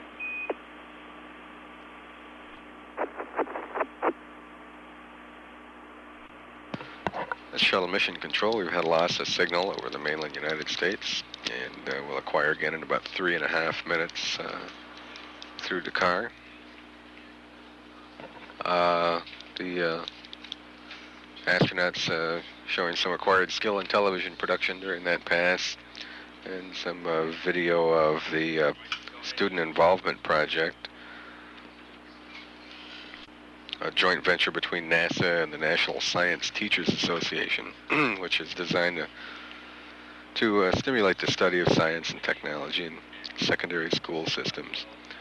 And that experiment was one of 10 finalists from this year's competition, the Insects in Flight Motion Study. Todd Nelson, to whom the astronauts referred, is the 18-year-old science student who submitted that experiment, and he was sponsored by the Aerospace and Defense Group of Honeywell Incorporated. The PGU unit that the astronauts were displaying just as the video expired was the Heflex bioengineering test, which is a plant growth unit experiment aimed at determining the relationship between soil moisture content and the height of plants grown. They're using sunflower seeds, dwarf sunflower plants contained in small metal vials, and each has a different soil moisture content. Following the flight, each of those plants will be measured, and the results will be compared with the soil moisture levels, and this will be used for a standard for further experiments to be done in the Space Lab 1 experiments. This experiment was flown during STS-2, but because the flight was abbreviated and due to that minimum mission because of fuel cell difficulties, there wasn't sufficient time to germinate those plants, so this plant growth experiment represents a reflight of that earlier test. We'll have acquisition of signal again in about a minute. Mission elapsed time is now 5 days, 48 minutes. This is shuttle mission control.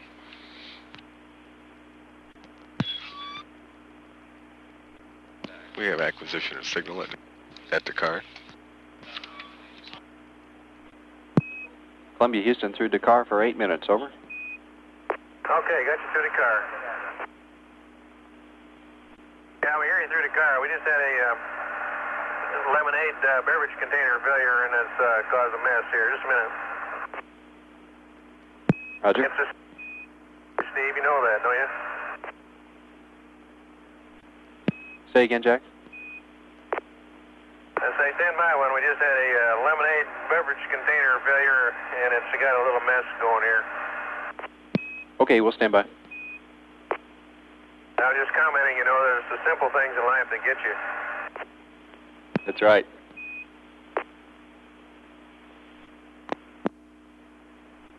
You might tell my friend Bill Thornton that I got strapped up and lashed onto the treadmill, and it got it semi-adjusted, and it looks like it's going to work pretty good. But I don't have to at it right now. Okay, we'll pass those words to Bill. Thank you, Jack. For a matter of keeping notes, what's happening is these beverage containers, this is the third one that's broken off right at the top lip, just below the valve. Seems to be a weak point in the design there, and we'll talk more about it when we get back and show Rita what the problem is. Okay, thank you, Gora. You still there, Steve? We're still with you. How did that music, the flight of the bumblebee, come through? Did it come like music, or did it come like trash? Came through so good it spoiled Amar's wake-up call. Well, I'll be darned. I guess we're getting calibrated on that. I hope you're telling me the truth. I'm going to get you later if you're not, you know. No, it came through very well. Okay, thank you. I played some music before here that didn't come out so good, so I appreciate that comment. Even if it's not true. Oh, it's true. Okay, I got your Star Tracker going again. I guess you probably wanted to have that happen. Okay, thank you. A random water comment, or food preparation comment. The water chiller water, the cold water doesn't get to the gun until you've squirted about 8 or 10 ounces. So the first 8 or 10 are kind of lukewarm, then you get the chilly stuff. You have to kind of plan for that if you're making a cold drink. Okay, good comment. Columbia Houston, 45 seconds LOS. Botswana is next in 10 minutes. Reminder, you're coming up on the VRCS thermal soakback test. Okay, thank you, Steve. We'll see you there at Botswana, and we're getting set up for it right now. Shuttle mission control, mission elapsed time 5 days, 58 minutes. We had lost the signal through Dakar, acquired about 9 minutes through Botswana, South Africa. The crew deferred flight testing the treadmill and the exercise equipment until later on in the flight, the photography downlink television of the bee experiment, in-flight motion of insects experiment. Didn't leave enough time to set up the treadmill, so that'll be postponed till later in the mission. Coming up on a thermal soakback test with vernier reaction control systems. And the pilot, Jack Lausma, will be gathering. And mission pilot, Gordon Fullerton, will be taking the 8th and the last sample of the electrophoresis experiment test, while Commander Jack Lausma is monitoring the vernier RCS heat soakback. We'll acquire a signal again in about 8 minutes. This is shuttle mission control at 5 days, 59 minutes. Columbia Houston through Botswana for 4.5 minutes, over. Hello, Steve. We're hearing you through Botswana. We're in the middle of our vernier RCS test. Okay, we'll leave you alone. Tell you what, those big, Grotos talked about those big jets, and so the other guys. And when they go off, it sounds like somebody's just dropping on your roof. Roger. Okay, I did another vernier pulse there. Vernier's the only way to fly. Like I said, it makes a bump and kind of a thud, and it just vibrates through the whole spacecraft. It's not all that uncomfortable, but it does keep getting your attention when it happens, and it shows there's really something happening out there. Copy. If you're floating free, why in the say yaw jet fires, why it makes your legs swing from side to side even, and things that are hanging on the wall and just loosely or taped to the wall all move, and anything like a TV camera that's on a bracket, it also moves. Okay, that's interesting. Houston, Columbia. Go ahead. Okay, I want to clarify just what to do with this EEVT sample 8. I want to make sure it is red blood cells, is that correct? And then your additional instruction to photograph it every 10 minutes, do you mean to use a different camera than the one what I could do, for instance, is take the cover off and then click the intervalometer on the regular EEVT Hasselblad to make sure that it takes a picture while the cover's off prior to putting the cover back on? Or did you intend something different there in the way of photographs? Stand by, we got 15 seconds, Gordo. Next is Yargadee in 13 minutes. Gordo, the answer is it is the red blood cells, and just to remove the camera and the cover and take the pictures. Use the EEVT camera, not some other camera, is that right? That's affirmative.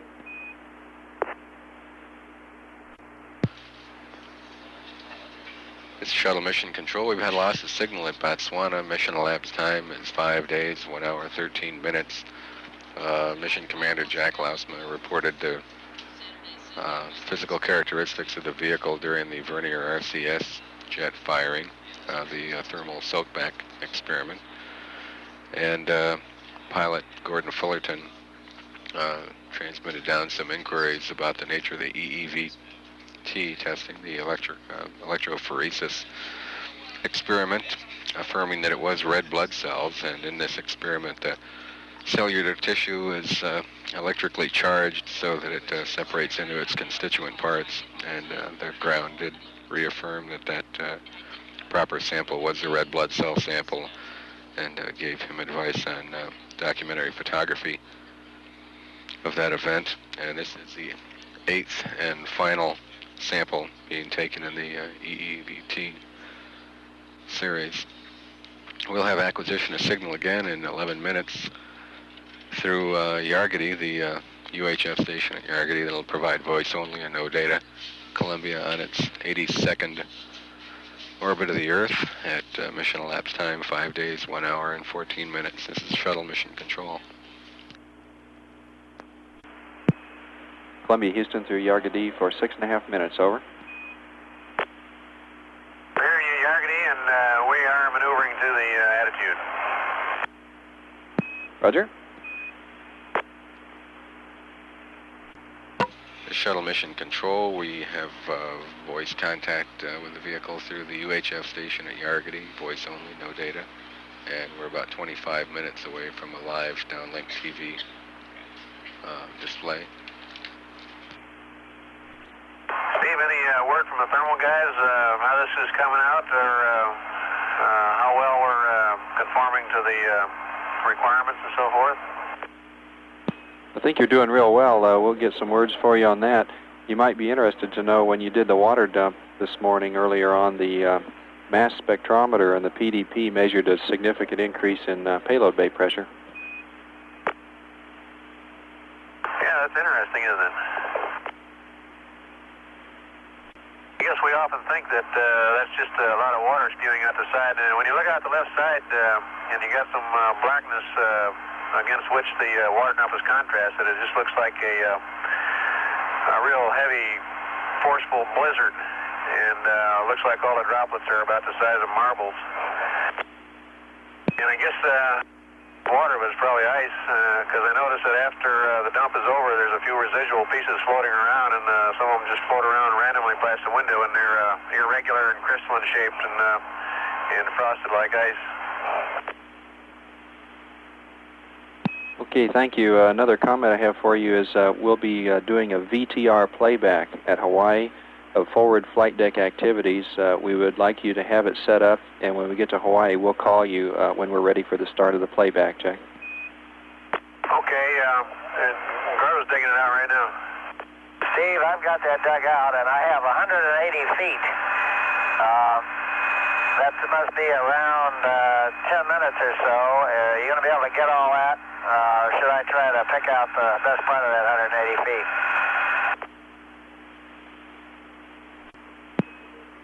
If you could, we'd like you to pick out the best, because we have about 6 minutes at Hawaii, Gordo.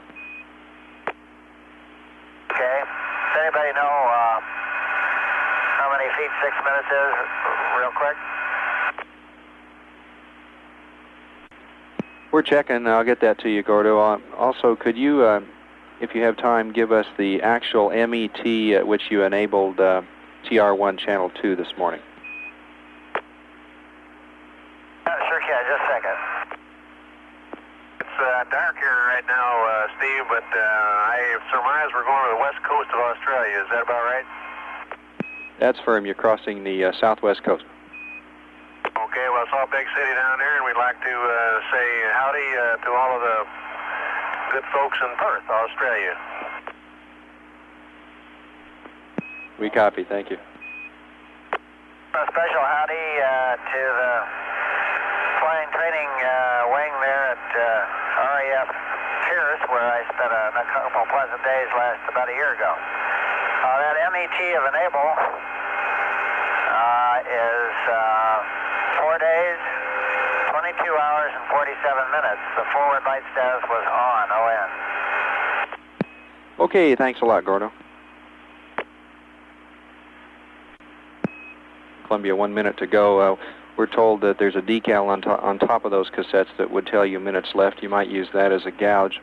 And the answer in your thermal question is the attitudes are real good. The thermal temperatures appeared to stabilize and flatten out yesterday about midday, and they're slightly warmer than the predictions. Okay, good. I'm glad to hear that. You got any predictions on difficulties with the payload bay doors, like we had from Tailsun? We'll talk about that and then get back with you at Hawaii if there are any. We're 30 seconds LOS, and next is Hawaii in 11 minutes. Okay, we'll be ready with the TV, Steve. Thank you.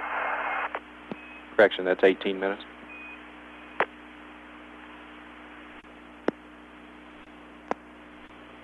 Shuttle Mission Control, we've had loss of signal at Yargadee, and the flight path this time misses the S-band station at Royal Valley, and we won't acquire signal again for another 17 minutes as the vehicle passes over Hawaii. And during that pass, there'll be a downlink of video cassette recording of flight deck activities taken by the crew earlier this morning. Mission elapsed time, 5 days, 1 hour, 33 minutes. This is Shuttle Mission Control.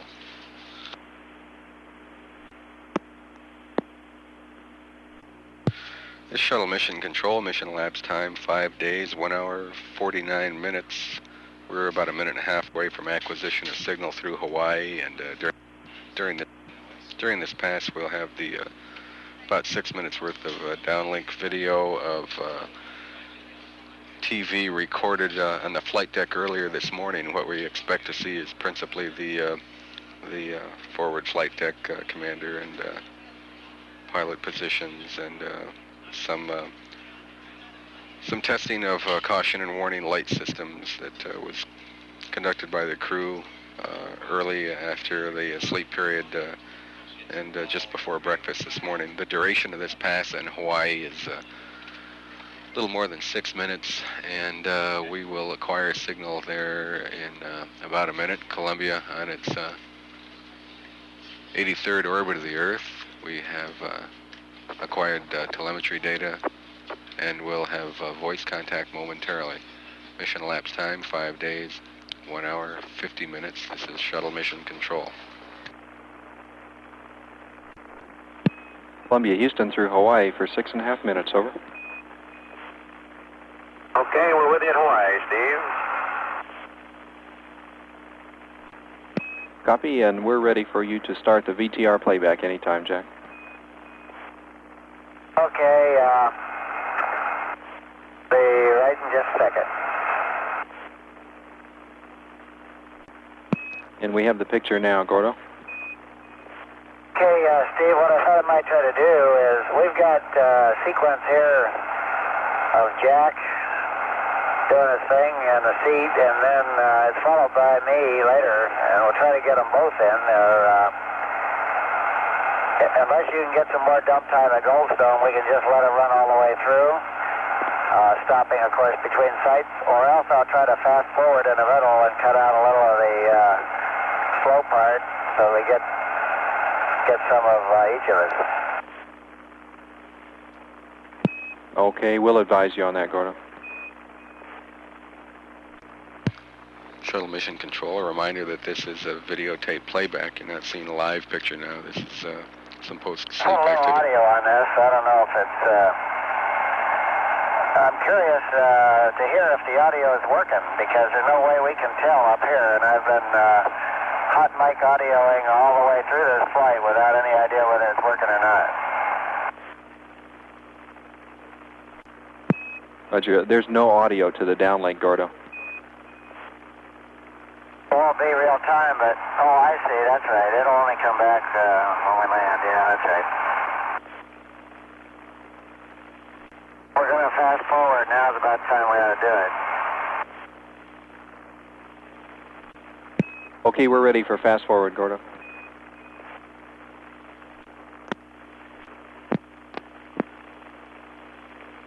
Okay, that was just a guess. We'll see what we get. Okay, now I went right to the break here. Now it starts with me, I think, on the second part. Okay, we have the picture back now. Shuttle Mission Control, this is a video recording of... Sure is easier than climbing around in the simulator, isn't it? Looks real easy. Mission pilot Gordon Fullerton at the flight deck. And this, of course, is still videotape. We were just remarking yesterday that after being here, it's really going to be a grind getting back in the fixed base and climbing up and down that ladder. Not to mention all the paperwork.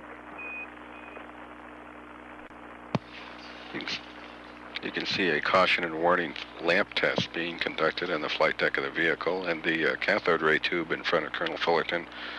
While it appears to be strobing, that's just an artifact of the TV picture, which has a different scan rate than the cathode ray tube display, and it doesn't really look that way in real life. Gordo at LOS from Hawaii, let's just stop the playback and we'll try to start it up again at Goldstone. We think we'll have that. Oh, okay. Well, we'll see how it goes here. That way we miss a little jack, which is actually when he climbed out of the seat.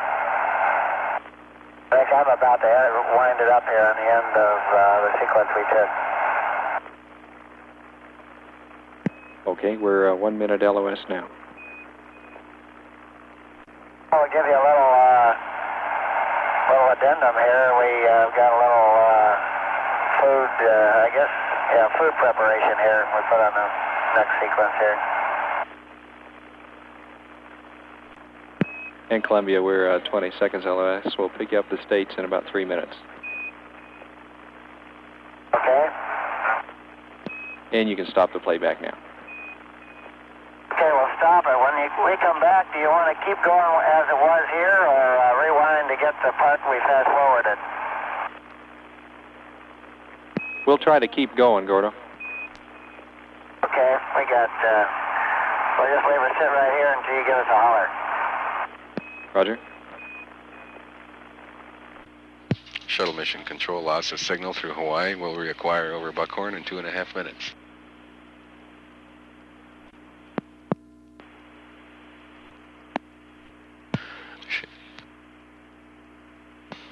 Shuttle Mission Control, mission elapsed time 5 days, 1 hour, 58 minutes. Columbia on its 83rd orbit of the Earth. The mission management team has concluded a meeting reviewing weather conditions and has determined to make a nominal landing at White Sands on Monday at 1:27 Central Time. We'll reacquire a signal in 1 minute over Buckhorn. And we will have more video tape downlink replay over the continental United States during this pass. And we should have contact with the vehicle again in less than a minute. Mission elapsed time 5 days, 1 hour, 5 days, 1 hour, 59 minutes. This is Shuttle Mission Control. Columbia, Houston, I got you back through the States for 15 minutes, over. Okay, Steve, we're with you. And we're not ready for the playback. Okay.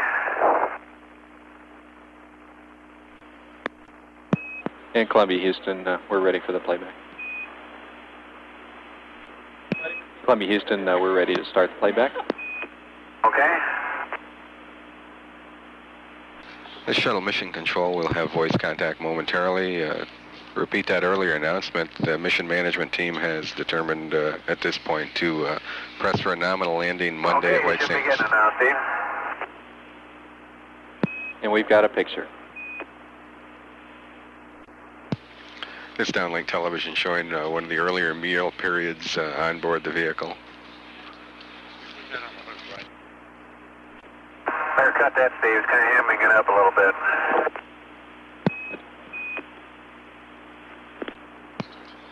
In Columbia, Houston, we've got a nose-sun maneuver for you to dress up the attitude, which is coming up in the next couple of minutes, if you're ready to copy. Just a sec. Okay, Houston, we got a super view of West Coast. We can see clear down the Salton Sea into the Gulf of Baja, down the Baja Peninsula. We just came over Edwards Air Force Base and now over Lake Mead in Las Vegas. Sounds like quite a view. It's going to be cloudy when you get down by Houston. It's raining here today, and I have that attitude. You ready to copy, Jack? Go ahead, Steve. Okay, for the nose-sun maneuver, roll 166.1, pitch 5.7, and yaw 2.5. We'd like you to maneuver now as soon as you can using DAP B auto normal. Then initiate 2 times orbital rate rotation at 2 hours and 20 minutes using DAP A auto normal. Over. Okay, I got it and I'll do it. Thank you.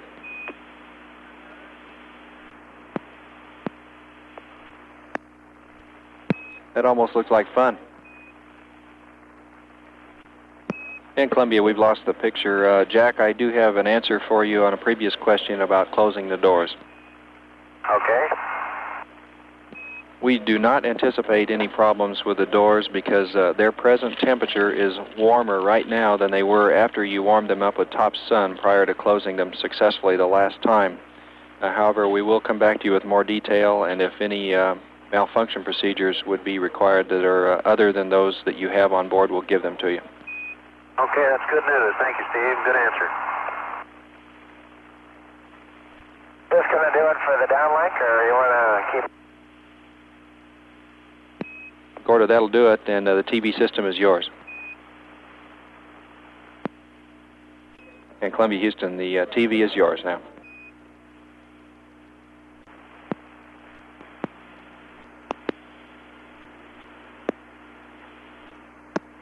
Looks like we're right over St. Louis now, Steve.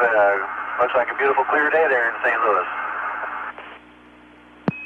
It appears from our satellite weather map that cloudiness starts, down in northern Mississippi or somewhere, Jack. Did you copy the TV is yours now?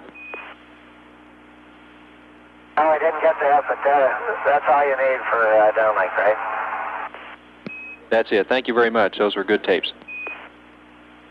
You're welcome.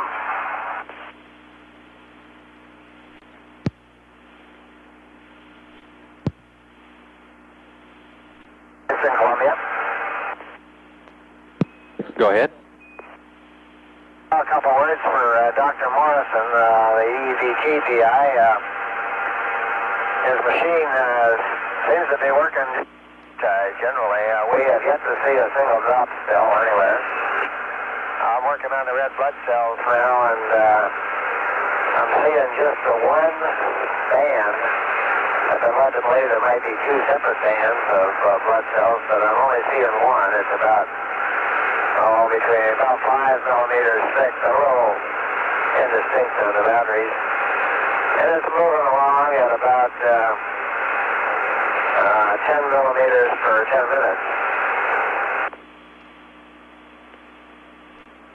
Okay, they copied that. Thank you, Gorda. Just had the peak at it at 40 minutes, and it's at the 50 millimeter mark. It took a big jump at first, and now it's at the 1 millimeter per minute speed, it seems to be. Roger. Hey, Steve, say hello to the folks in Minitex for me tomorrow, if you would. I'll be remembering them. Sure will. Guess tomorrow you'll probably be right where you are now, though, won't you? Say again, Jack? Guess tomorrow you'll be right where you are now, though, won't you? Probably so. Same here. In Columbia, Houston, would you select DAP A, please? That'll get our deadbands down to 1 degree and hold us a little tighter in attitude. Okay, and that'll make us ready for the maneuver, too, won't it? That is correct. When I did that, we got boom, boom. Columbia, we're 30 seconds LOS now. We'll pick you up next at Dakar in 6 minutes. See you at Dakar, Steve.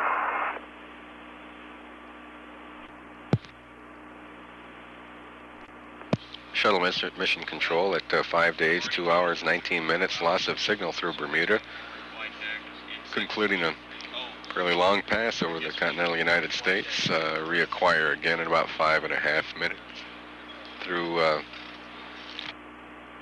Dakar and through Ascension Island for another relatively long acquisition of signal period coming up. And the crew activity plan reflects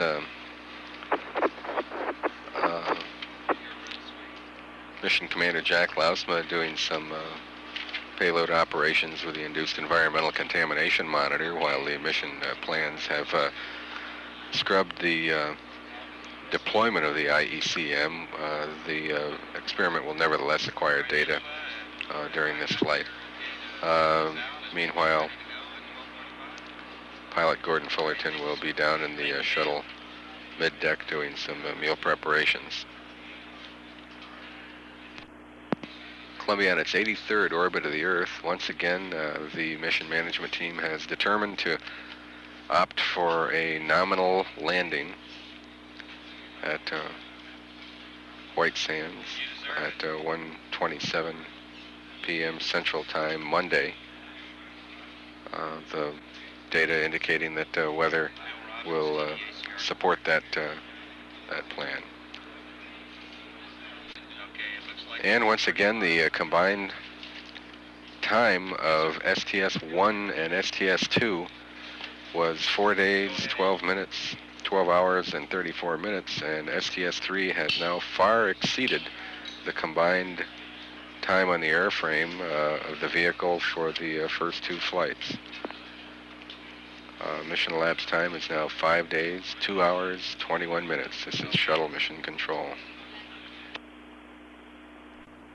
Shuttle Mission Control, 5 days, 2 hours, 25 minutes, standing by for acquisition of signal through Dakar, and an overlap of AOS with the Ascension Island station give us about 10 minutes of contact in all during this period on orbit number 23. Vehicle in daylight. Columbia, Houston through Dakar and Ascension for 9 minutes total. Hello, Brewster. We're reading you at Dakar, Ascension. Okay, read you 5 by, Jack. Shuttle Mission Control, clearly not a lot of dialogue between the crew and the Capcom during this pass. Jack Klausma, once again, is involved in the induced environmental contamination monitor experiment, and Gordon Fullerton in the middeck at the galley preparing for the noon meal, the lunch meal on board the Columbia.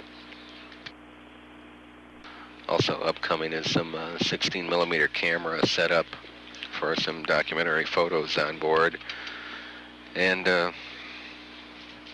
Gordon Fullerton will be doing some more work with the electrophoresis experiment validation test. All 8 samples planned for the EEVT have been acquired, the 8th having been done earlier this morning. And Gordon Fullerton will be freezing some of those samples to preserve them for further scrutiny once they are returned to the principal investigators. Downlink data now being processed through the Ascension Island S-band station and being looked at by the flight controllers here in the Mission Control Center. 7 minutes remaining in this pass at 5 days, 2 hours, 28 minutes. This is Shuttle Mission Control. Columbia, Houston, we're 30 seconds LOS. Botswana is next in 5 minutes. Okay, see you there.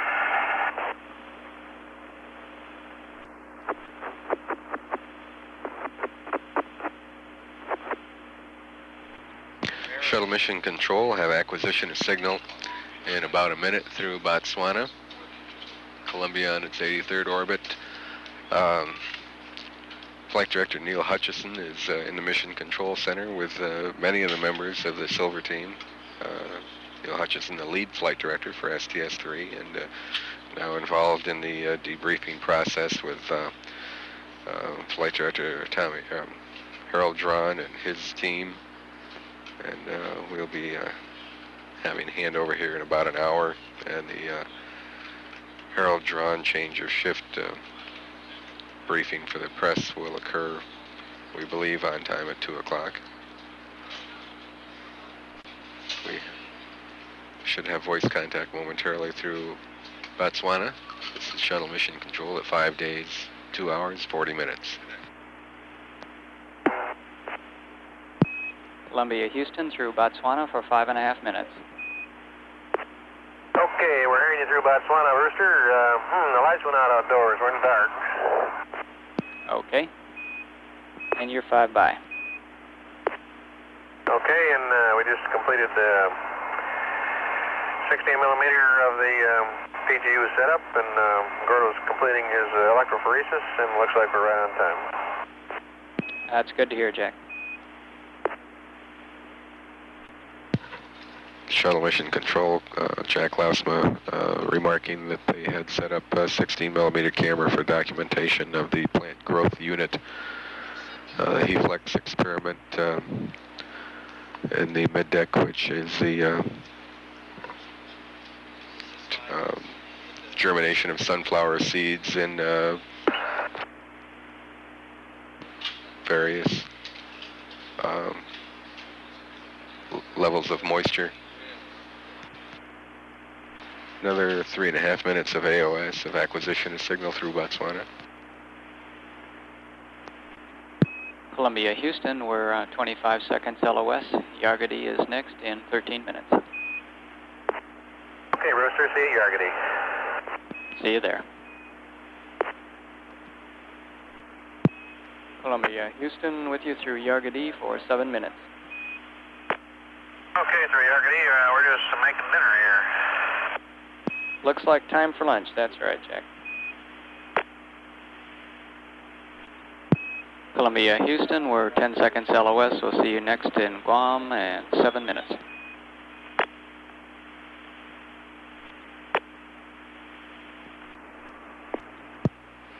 Shuttle Mission Control, 5 days, 3 hours, 12 minutes, just a minute away from acquisition of signal through Guam. Duration of that pass will be about 3.5 minutes. It's a mealtime on board Columbia right now, so we really don't think there's going to be a terrific amount of dialogue between the ground and the crew.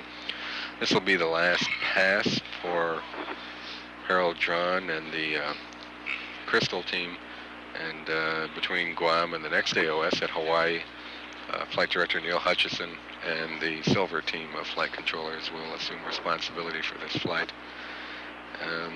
The meal period goes on for about another 45 minutes, and following it there's a rather significant event having to do with the payload bay doors. Having been in this cold soak attitude, the flight control team is extremely anxious to see what the product of the payload bay door tests are going to be here this afternoon. We're AOS at Guam and standing by for contact. Columbia, Houston through Guam for 3.5 minutes. Over. Okay, we're reading loud and clear, Brewster. Read you 5 by. Jack, how's lunch? It's very good. Tastes better every day. Glad to hear it. Columbia, Houston, our data doesn't show us that the high-load duct heater is turned on. It was called out for on page 100 of the cap. We'd like you to check that. Yeah, we purposely didn't turn it on, Brewster. We knew you didn't want to interrupt lunch, and we were willing to do it at 3-0, so it's only be on for half an hour. But if you don't mind being on for 45 minutes, we'll do it now.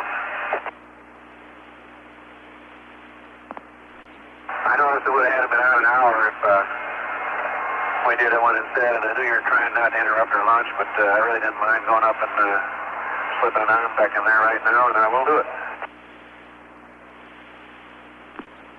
Thank you, Jack.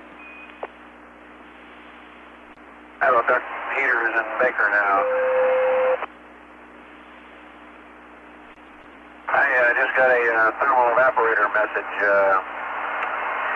and I'm looking at Spec 88. Got some low temps, off scale low on high load outboard nozzle, and high load inboard and outboard duct.